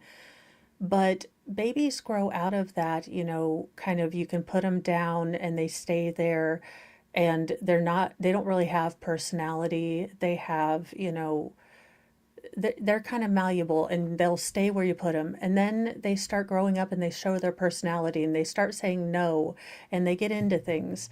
And I think Megan was okay with the baby prop. But once Evelyn started, even the minor things like, she would tell Evelyn no, or she was going to need to teach Evelyn how to potty train. Megan decided that's too much work. I didn't sign up for this momming thing. And, maybe she thought, I don't know who the father is, we'll just go with, new man, and new man probably doesn't want a baby. Now, the other thing that doesn't jive with this, even if Evelyn was passed away and this was an unexpected accident, according to Megan and her timeline, she is impregnated right now. She is having Hunter Preston's child, so why wouldn't you keep baby stuff? Like a pink bottle, a boy baby is not going to care. It's still a bottle. So none of what she does makes logical sense if she were a feeling, normal, functional human being. Oh, and thank you, Denise Sells. I lived in a mobile home for some time, and most have I-beam structures they build upon. Okay, I didn't know that, and I'm learning. I always knew intellectually there was a lot more to construction that I knew, but Mr. Mo is telling me all these things, and I'm like, oh wow, I didn't know you would have to think about this, that, and the other. I mean, it makes sense you would do that, but I didn't know the steps by which you did those. And there are a lot of steps and math involved. And no, there's a reason I'm not allowed to be an assistant. That's going to be the suction thing that we removed from the shed. No, that's the interior to a Dr. Brown bottle. It's not a suction thing. It's not a snot sucker. That's going to be a bottle that we located inside the shed.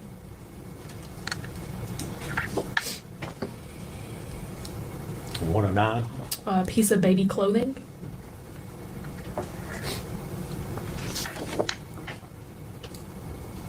$110. And that's going to be a onesie on the floor of the shed, along with a pillow there on the left-hand side. And Are just those the items that are diapers. sitting below the pillow? Can you tell what those are there? Looks like diapers. Or are you talking about right below the pillow? Yes. Yeah, those are diapers. And I think you have a label. Holy crap. For the first time, I'm actually an effing expert in something.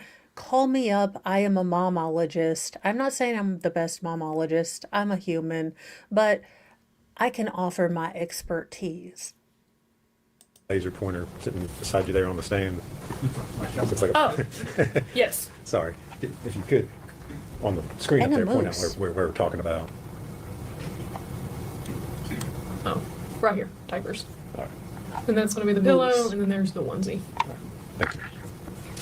And Exhibit 111. That's the onesie I described, and these are the stains that I talked about.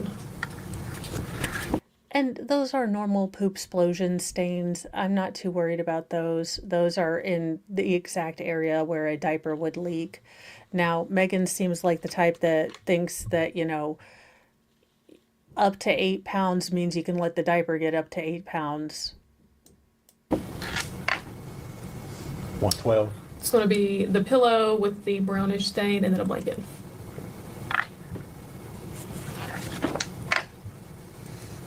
Oh my 113. God, what in the Again, it's the OxyClean is that? same picture, just a little bit closer up to show you that pillow and blanket.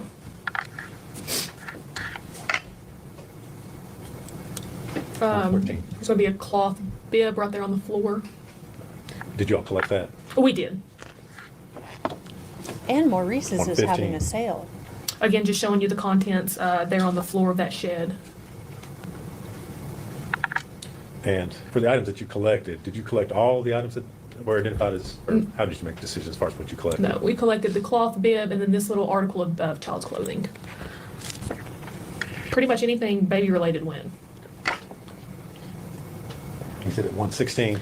There was a ladder on the floor of the shed, and this is just a Her plans went straight to heck because she thought she could charm her way out of this. I love your mom insight. You're welcome. So I do have to call absolute shenanigans.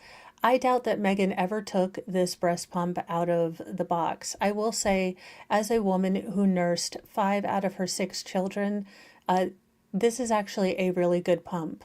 If you know someone on a registry that they plan to nurse and maybe go back to school or something, look, there are things you do not need if you are moms or new moms.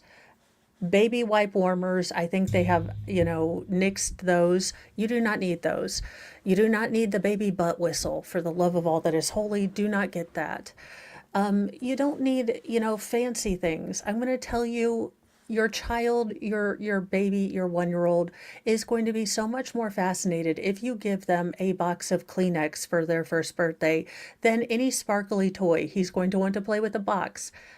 I implore you, give them a box of Kleenex, let them pull all of them out and laugh with them. It is, no, it is not called that. Let me go to Amazon because I know I looked it up. Oh, stop being a butthole, Amazon. You know I was looking for something, and... All right. Again, to defend my honor and prove that, in fact, the baby butt whistle does exist. Here you guys are. It's a different one. Present. The Frida Baby Windy Gas Passer. Now, it is not, in fact, called a baby butt whistle. I simply think I called it that. But you simply insert said whistle into said bottom of baby, and then the gas comes out. Again, I was not lying. I can tell you, as a mother of 6 children, I never use this, and I wouldn't recommend it.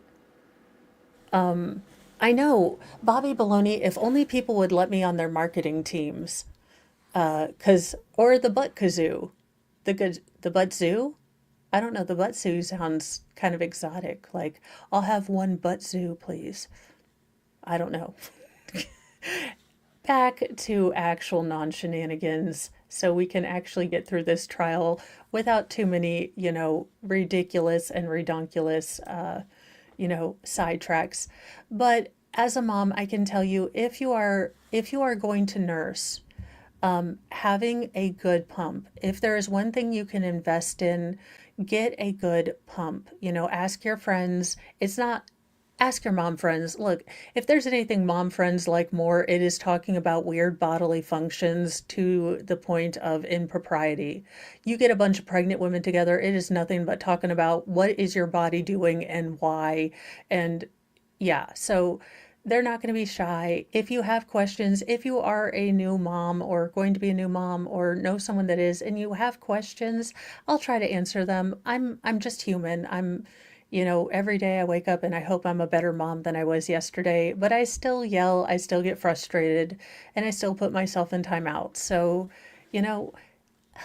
I'm Christian, but not as Christian as the Duggars, and not as much of a hot mess as Honey Boo Boo. So I'm somewhere Christianly in the middle of being a hot mess. So who knows? The depiction of the contents around that ladder. 117. It zoomed in a little bit, but you'll see right here is a medical syringe. And you're indicating an area just inside the metal ladder that's depicted? Yes, there should be a closer up photo of it next. 118? Can It's, you see it better there? it's right there. Sorry, I'm a little shaky. All right. Is it the syringe, we're looking at the photograph, it's kind of on the left-hand side. Is it slightly pinkish color? Is that what we're looking at? It is. There's a blue, what I think is a wipe case, and then it sits directly to the left of that blue wipe case. And I'm going to show you 119, which I think might give you a little better. Yes.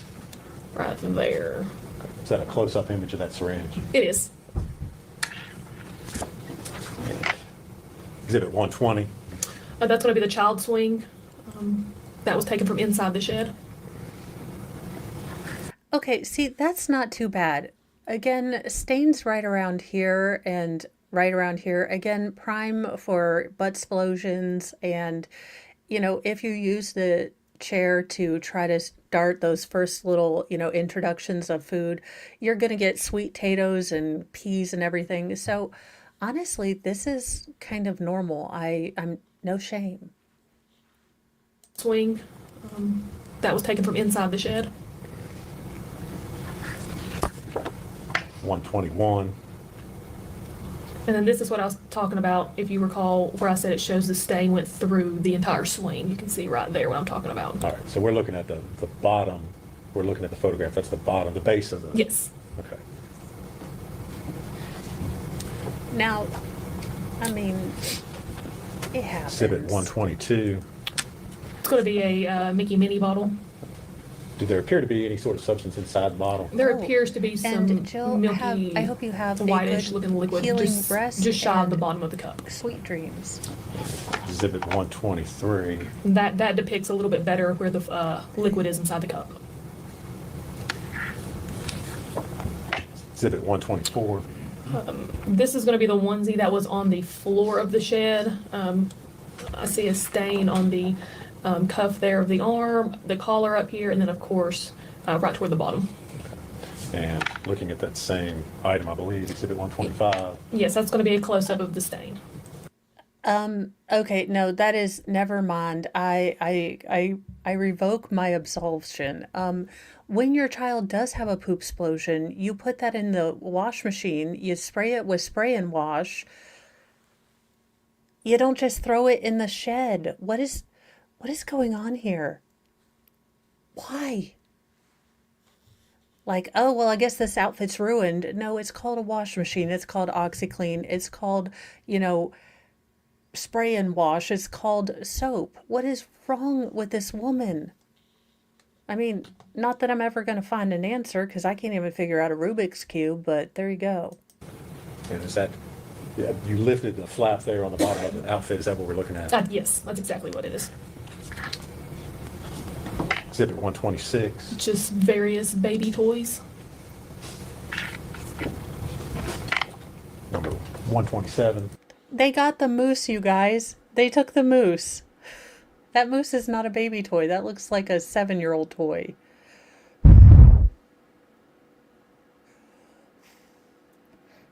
But we're going back. The moose made it. I feel like this... Oh my God. If they turned this into a Toy Story, it would be the worst movie ever. Like, can you imagine Woody and... Okay, I'm not going to go down that because I would start crying.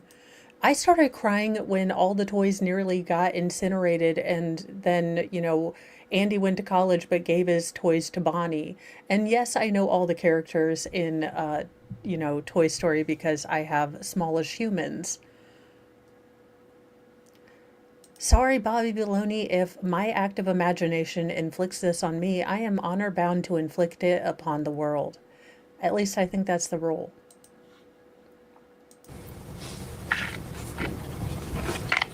Number 127. Medicine syringe.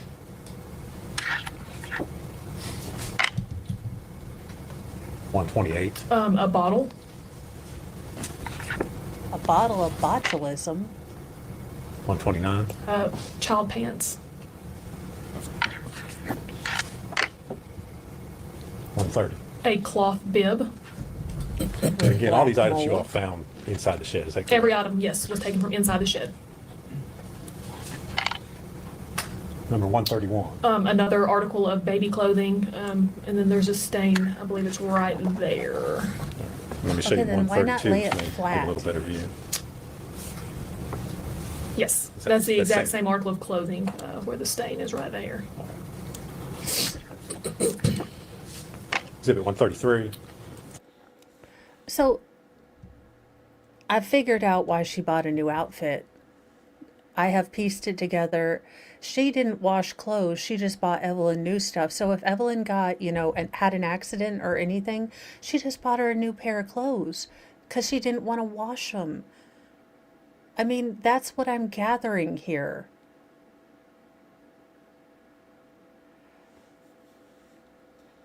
Because that's what it looks like. And we know, and research has shown that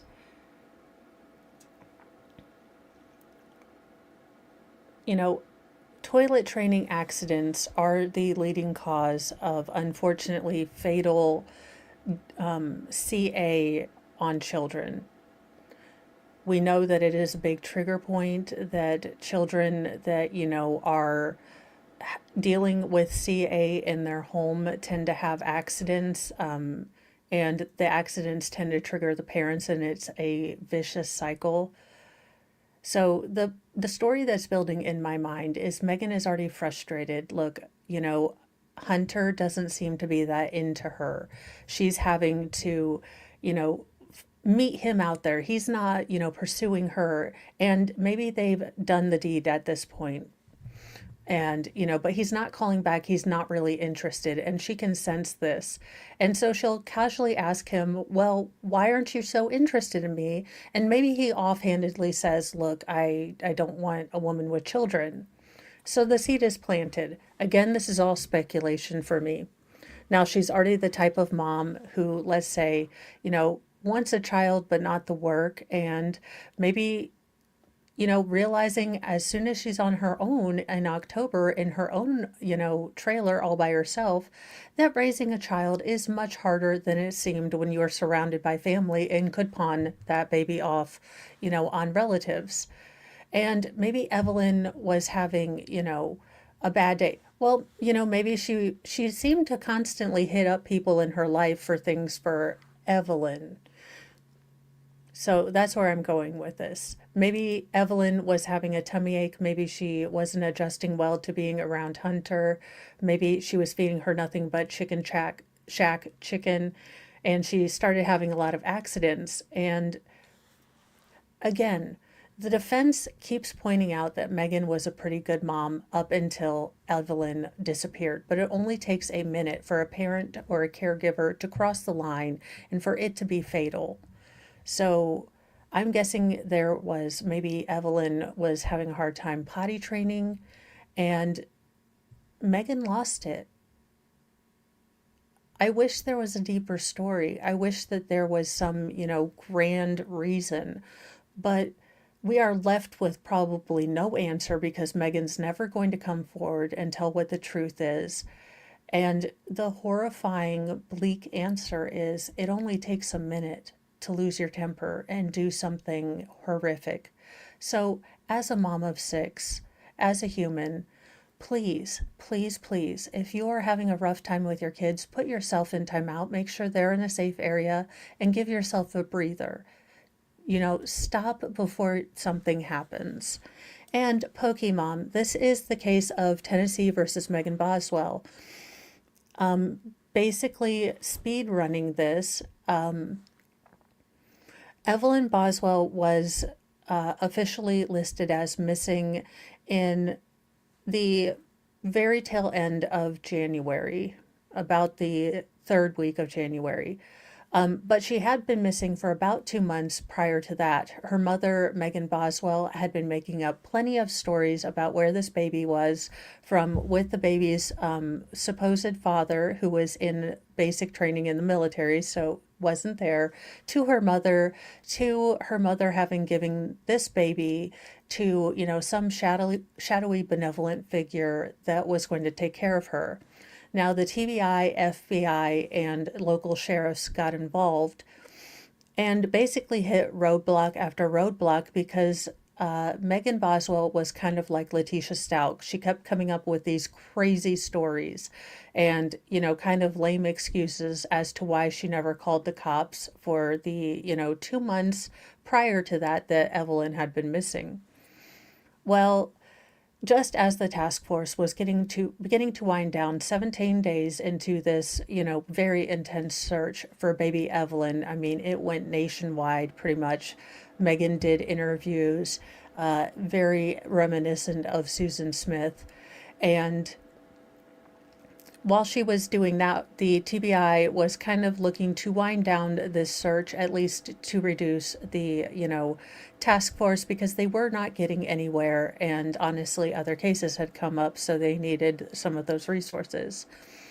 On the 18th day of that search, Tommy Boswell, Megan's father, Evelyn's grandfather, started talking to his partner at the time, and they remembered that Megan and her would switch iPhones. Now, they decided to call the police because they figured there might have been something about Evelyn on one of those iPhones.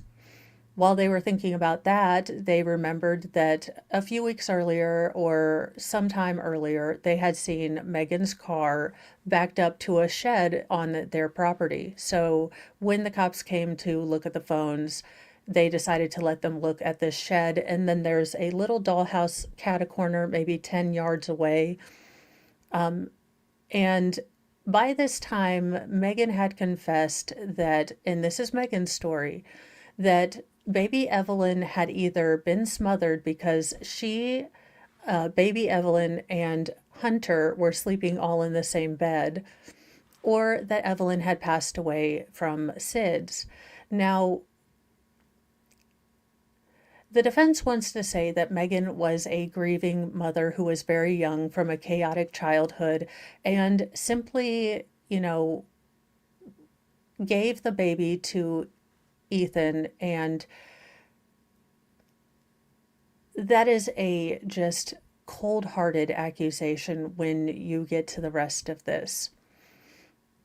What the state alleges Megan did was, and we haven't gotten to the medical examiner, but the medical examiner says there is proof that baby Evelyn, while fully dressed, wrapped in a blanket, her face was covered with foil, fairly tightly, because the detective that found her said that there were indents for like her eyes and her nose, things like that.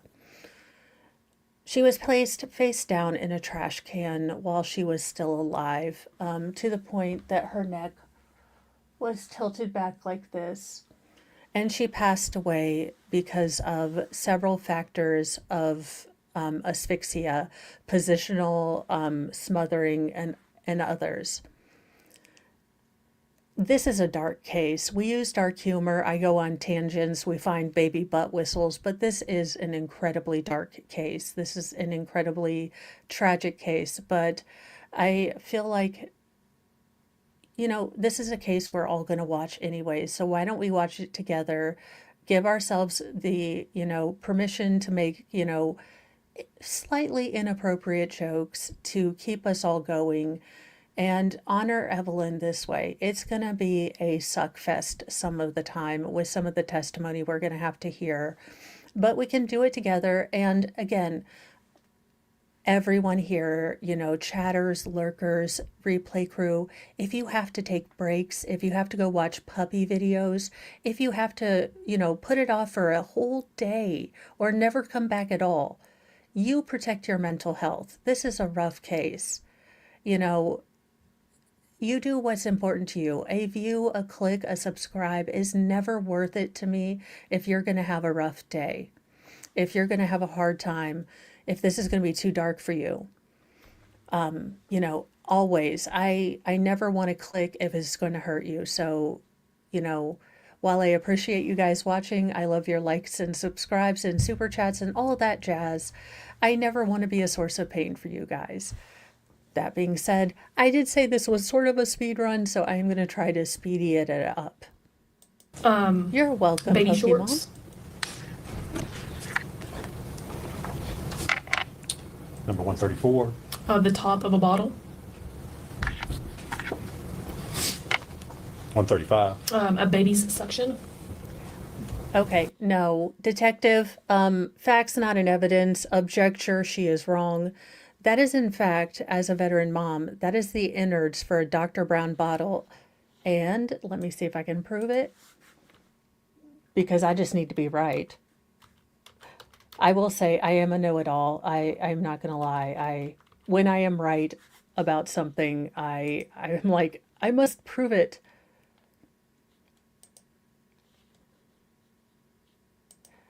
So while those are pink, that's what that is. It goes inside the Dr. Brown bottle and is supposed to stop babies from having so much gas. Now, I will say in my personal experience, I never got, I never saw my kids having any better results with that.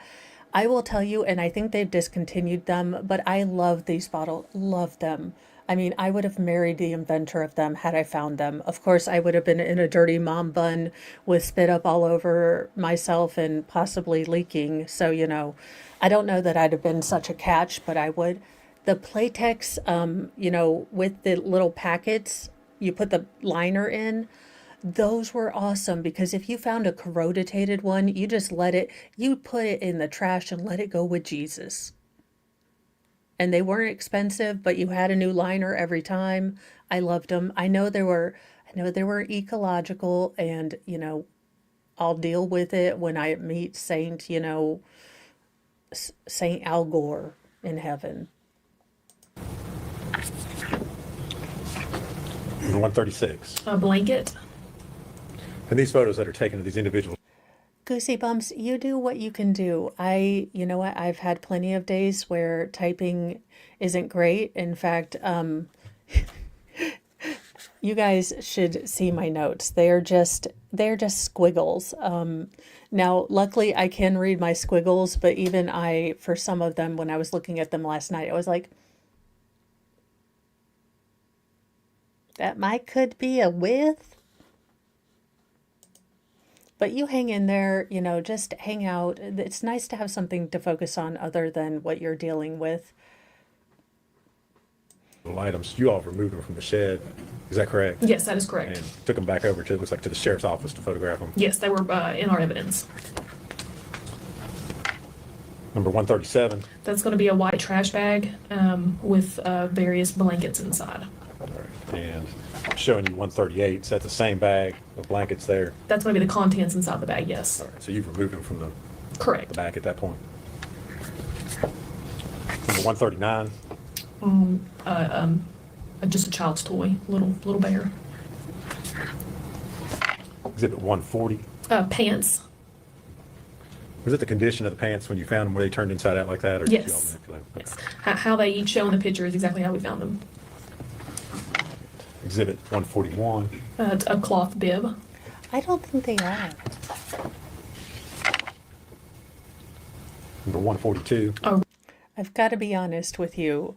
For many years after I had unchained the shackles of pregnancy, I did not go down the baby aisle because it was kind of my life for a decade. So I haven't been down many baby aisles because it's kind of sad. Like, I'm now at the point where I'm like, oh, if we had a surprise baby, I'd be okay with it. But that's because I forget all of the, sleepless nights, because you forget it. You see a baby on Instagram and you're like, oh, I remember when, and the new baby smell, and you just want to squish them, and they're that lovely, and they fall asleep on you, and you forget the poop explosions, you forget the spit up all over you, you forget the, intense arguments that the red cup is not available, so you will have to deal with the blue cup. For the love of all that is holy, I am having an argument with the 3-year-old. So Mr. Mo has to remind me of all those things, because I'm just like, oh, baby. And he's like, no, 7. And we've been, Bob Barkered anyway. So spayed and neutered. So spay and neuter your parents so you won't have any more siblings. Public service announcement. Red blanket. 143. Another medicine syringe. I feel that in my soul. 144. A baby. Okay. Pokemon as a mom who is dealing with teenagers who would rather look anywhere else than me other than to roll my eyes, they come back, right? Like they come back to human, right? Please tell me they do.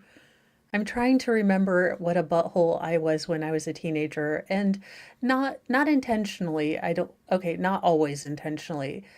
You're just a butthole because you don't have the perspective that your parent has anything outside of you.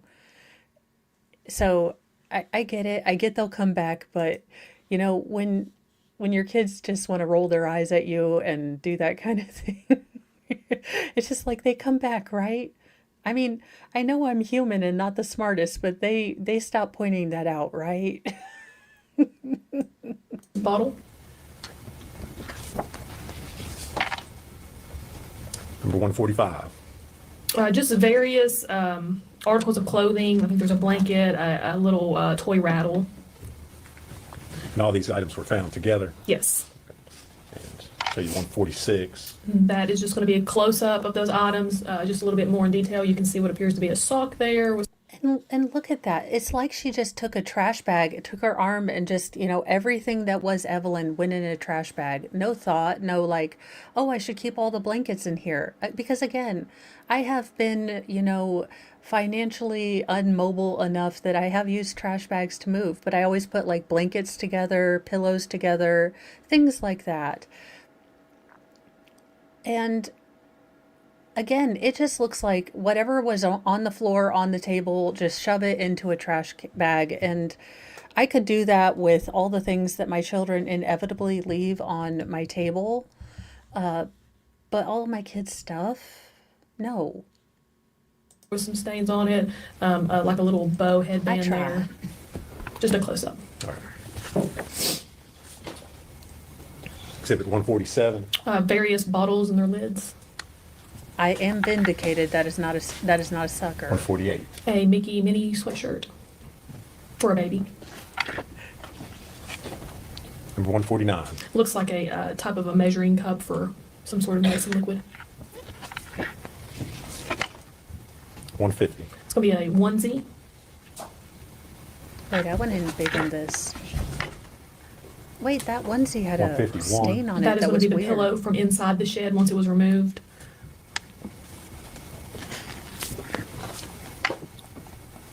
Number 152. It's another baby's onesie. And 153. Another onesie.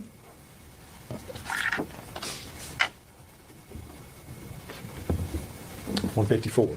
And that's going to be another onesie with various stains. You can see it toward the collar here and then more toward the bottom. Those are not Number abnormal 155. places to have Medicine stains. syringe.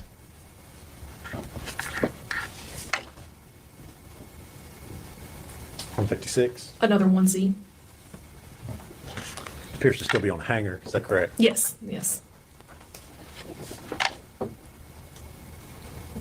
Exhibit 157. That's going to be the eye ointment. 158. The ointment removed from the box.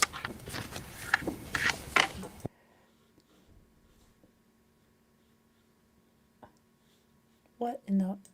Oh, sorry. My what is it? Twitter decided to go off, and you know how a video will start going, and for some reason having something that is discordant to what I'm doing going on audio wise affects me. So, yeah, the more you know. Those, okay, y'all, when I am Empress of the Pettyverse, now I will not be fickle, but for the safety of myself and Sam's Club and Costco, those little forklifts are not allowed to have whatever frequency of those beep things because they go all together and I am paralyzed. Now, I don't know if this happens to other people, but I literally cannot function while the beeping is going on.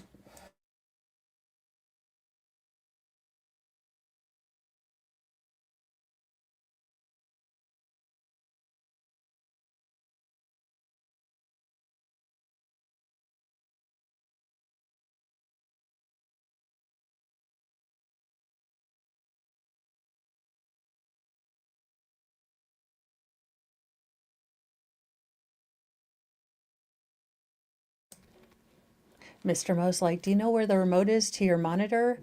And I'm like, I had a remote to my monitor, which could have, tipped him off to the fact that I don't know where the monitor is, or the remote, because I forgot that it had a remote. So I told him where I'd been shoving all the remotes before we moved. Okay, so KLF, we have these fancy dancy, they're curved a little bit monitors. I don't know, Mr. Mo does all the tech stuff. And apparently I do, or was supposed to have a remote for my monitor. And do I have a faintest clue in the shadowy vortexes of hell where it is? That would be a nope. That would be a nope.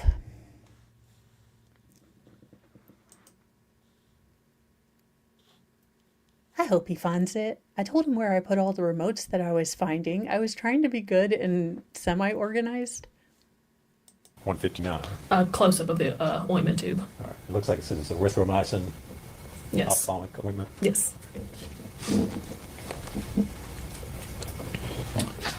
160. A sippy cup. 161. Another sippy cup. 162. And that's just going to be a close up of the previous sippy cup. 163. That's going to be the lid of a sippy cup and just shows the various stains on it, the blackish brownish stains. No, that's not stains, that's black mold. 164. A passy. 165. 2 baby spoons. I will confess, on not so great pain days, it can make me a little nauseated. I'm not going to lie. But I was really worried because I had had a really, really bad day when Mr. Mo was setting it up and got me all these fancy things. And it made me severely nauseous. And I was worried that he had spent all this money and I was going to have a monitor I couldn't use. But it actually works out well. I have so much space to put things. I'm not a gamer, so maybe it's a bit overkill, but it is nice. Oh, yeah. Well, so my new station will have dual monitors, which will be nice because then I can have a dual setup and all sorts of shenanigans. Can you imagine me in 2 different studios?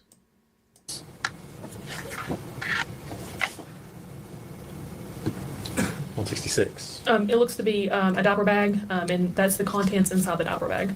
Is that before you removed any of the items from the diaper bag? Yes, sir. 167. That's going to be the bottle of children's Tylenol that was inside the diaper bag. So that was found in the diaper bag that was shown in the previous Yes, sir. exhibit. I mean, we might need to get in touch with NASA or the guys that do the Nobel Peace Prize, because how do you get black mold to grow inside a Tylenol thing? I mean, that's an impressive amount of bacteriology, I guess. Or moldology. Fungology? 168.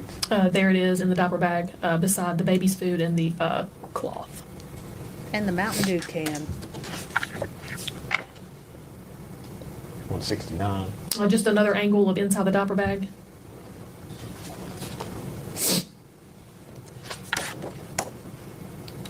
Exhibit 170. That's going to be a children's spoon with some sort of black residue substance there on the end of the spoon.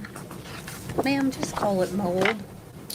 Exhibit 171. That's going to be the mac and cheese. Had it been opened or was it unopened? I can't, it looks like it's been, an end has been opened. Just the way the packaging was. Exhibit 172. That is going to be the piece of tissue paper with the brownish red substance on it. 173. And that's just another angle of the exact same tissue paper with the brownish red substance.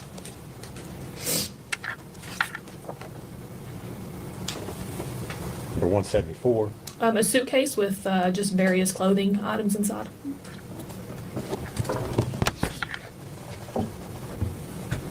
175? That's going to be the red wagon. As you can see, there's baby shampoo here, a suction, some wipes, a baby doll. For 176? There's going to be a car seat and just some various clothing items.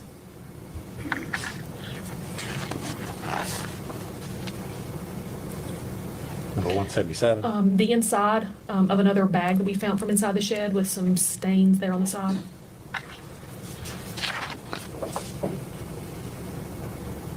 Is it at 178? It's going to be a cardboard box with several white bags.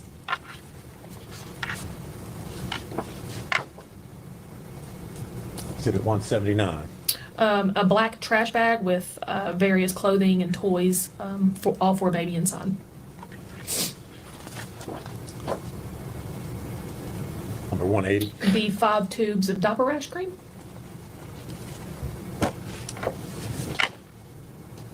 Number 181? Appears to be a child's blanket with a brownish red stain on it. And all these items were collected and taken Why out are we of the not getting shed? pictures Yes, sir, of every item. those? Unless they're used for evidence?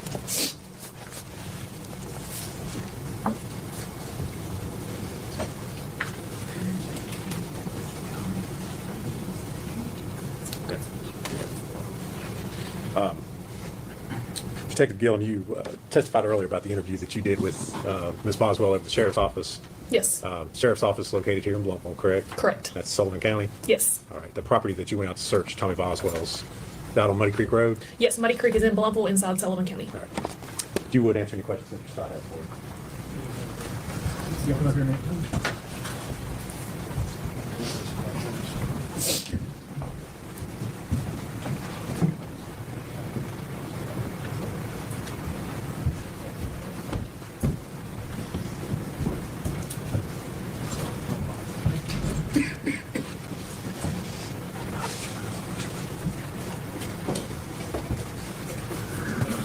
Detective Gilliam, the items you collected, all these photographs we've admitted, were any of the items since TBI lab for testing? I'm not sure if they were or not. You weren't involved in that? No, I was not. You just collected them? Correct. Okay. Let's go back an hour and a half or so to the interview we watched. Uh-huh. You talked to Megan on February the 18th, is that correct? Yes, sir. What time of day was that? It was in the evening. It was after working hours. Okay, if you could help me narrow it down a little bit more than that. So when did working hours end? Between 4 and 5. That interview probably took place around 6, 6:30, maybe even 7. Okay. She had an earlier interview with Tracy Haraz and a DCS worker. I think you seemed to reference that in your interview. Yes, sir. Okay. What kind of time gap between those two interviews? I know when the referral first came out was right at 4 to 5 that day. And that's when Tracy and the DCS worker went to the residence and brought Megan back to the sheriff's office and had their interview. So I would say their interview might have took place around 5:36. Okay. And your interview was basically just a follow-up on their interview? Yes, sir. Continuation, so to speak. Yes. All the questions I have? You direct? Nothing from Judge. All right. Will she still be under subpoena? Or can she be released?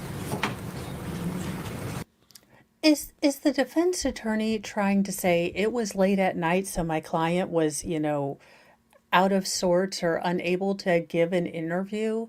Sorry, I was on the phone with the mattress person. My bed is ready and they are bringing it tomorrow, which is not so great because my husband did not expect to have a load-bearing closet.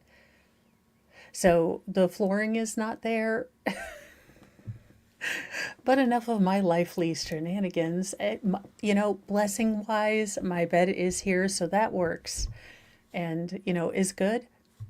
Anyway, we'll just figure out life is chaos most of the time, is how you handle it and roll with it. And if there's anything I've learned as a mom, it's, try to see the funny in the setbacks. Try to see, and surrender to if you are having the Mondayest, day ever, just surrender to it. Just surrender to the fact that everything's going to take longer. you bag your groceries and half of the bags break. You try to double bag them and you end up taking the whole damn thing off of the self-checkout thing. Just surrender to it, laugh at yourself. I took things way too seriously for so long, and I thought people would judge me as a mom based on, X, Y, and Z factor.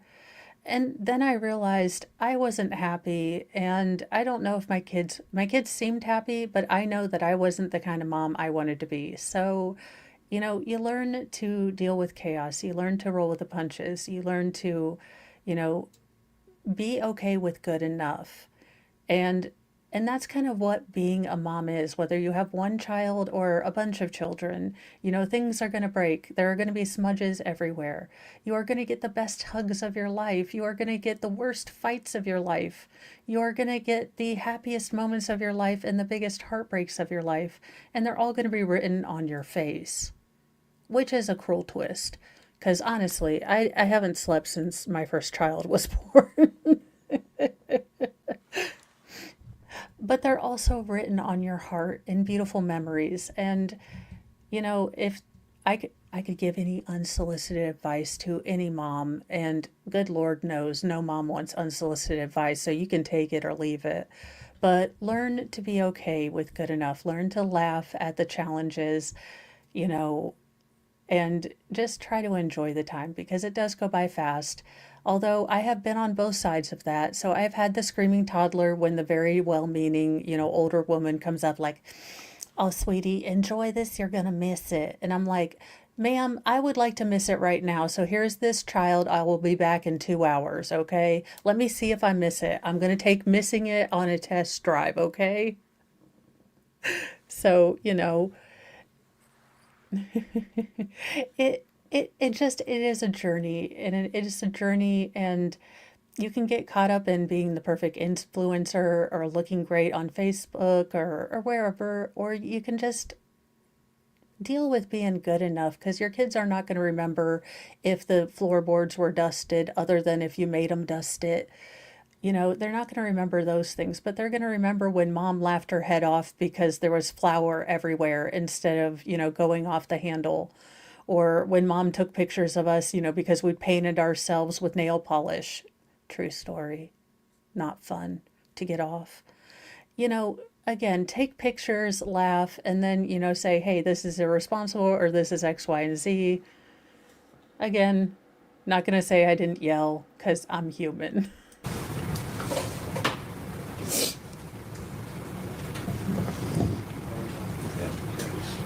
We'll keep our subpoena judge, but so that she might release this time.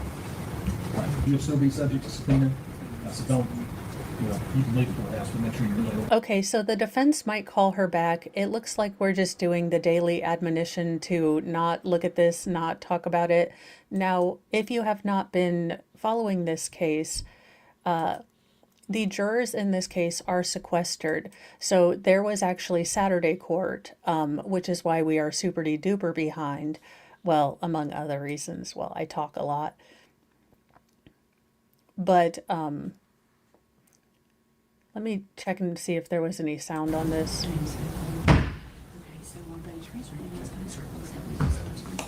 I'm not going to call that AD. Is this the one where a photographer was kicked out? Oh. I would like to notice the elevation that Grandma has gotten on that hair today. Now, again, Grandma, if you could just reach out to me and tell me what hairspray you use to achieve that volume. Because I am jealous, like peanut butter and jealous, okay?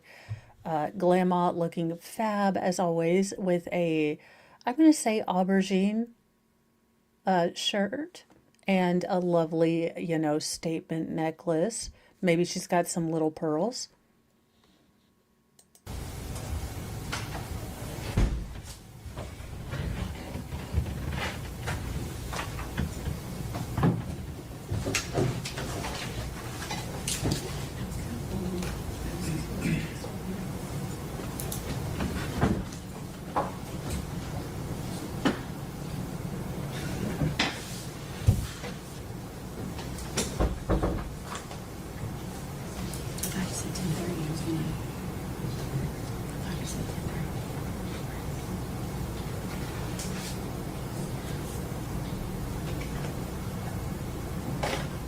think the air system? All right, quick change of plans. Looks like we need to make sure that we have everything ready for the bed to come, which means that I need to assist Mr. Mo on some things in the real outside world, which I refuse to generally go to. But I will be starting this stream up probably again at 3. I am sorry for the abrupt ending, but apparently we have run into some things where he does need my help. Apparently it doesn't involve power tools. I am very upset. But I will be setting up a stream to start again this afternoon.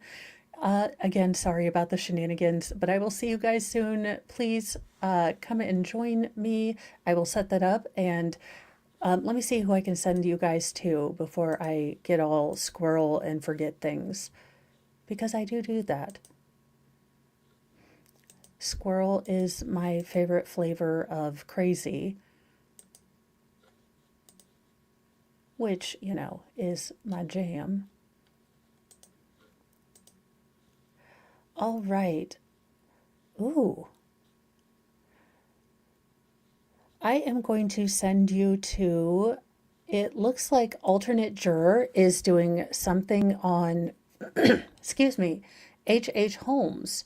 So if you like true crime, he was labeled as America's first serial killer. Now, whether his numbers of unalivings are as great as he, stated, he still did sick, heinous, and hideous things. So I'm going to send you over there. It's the day of hideousness. I am sorry. Bye, you guys.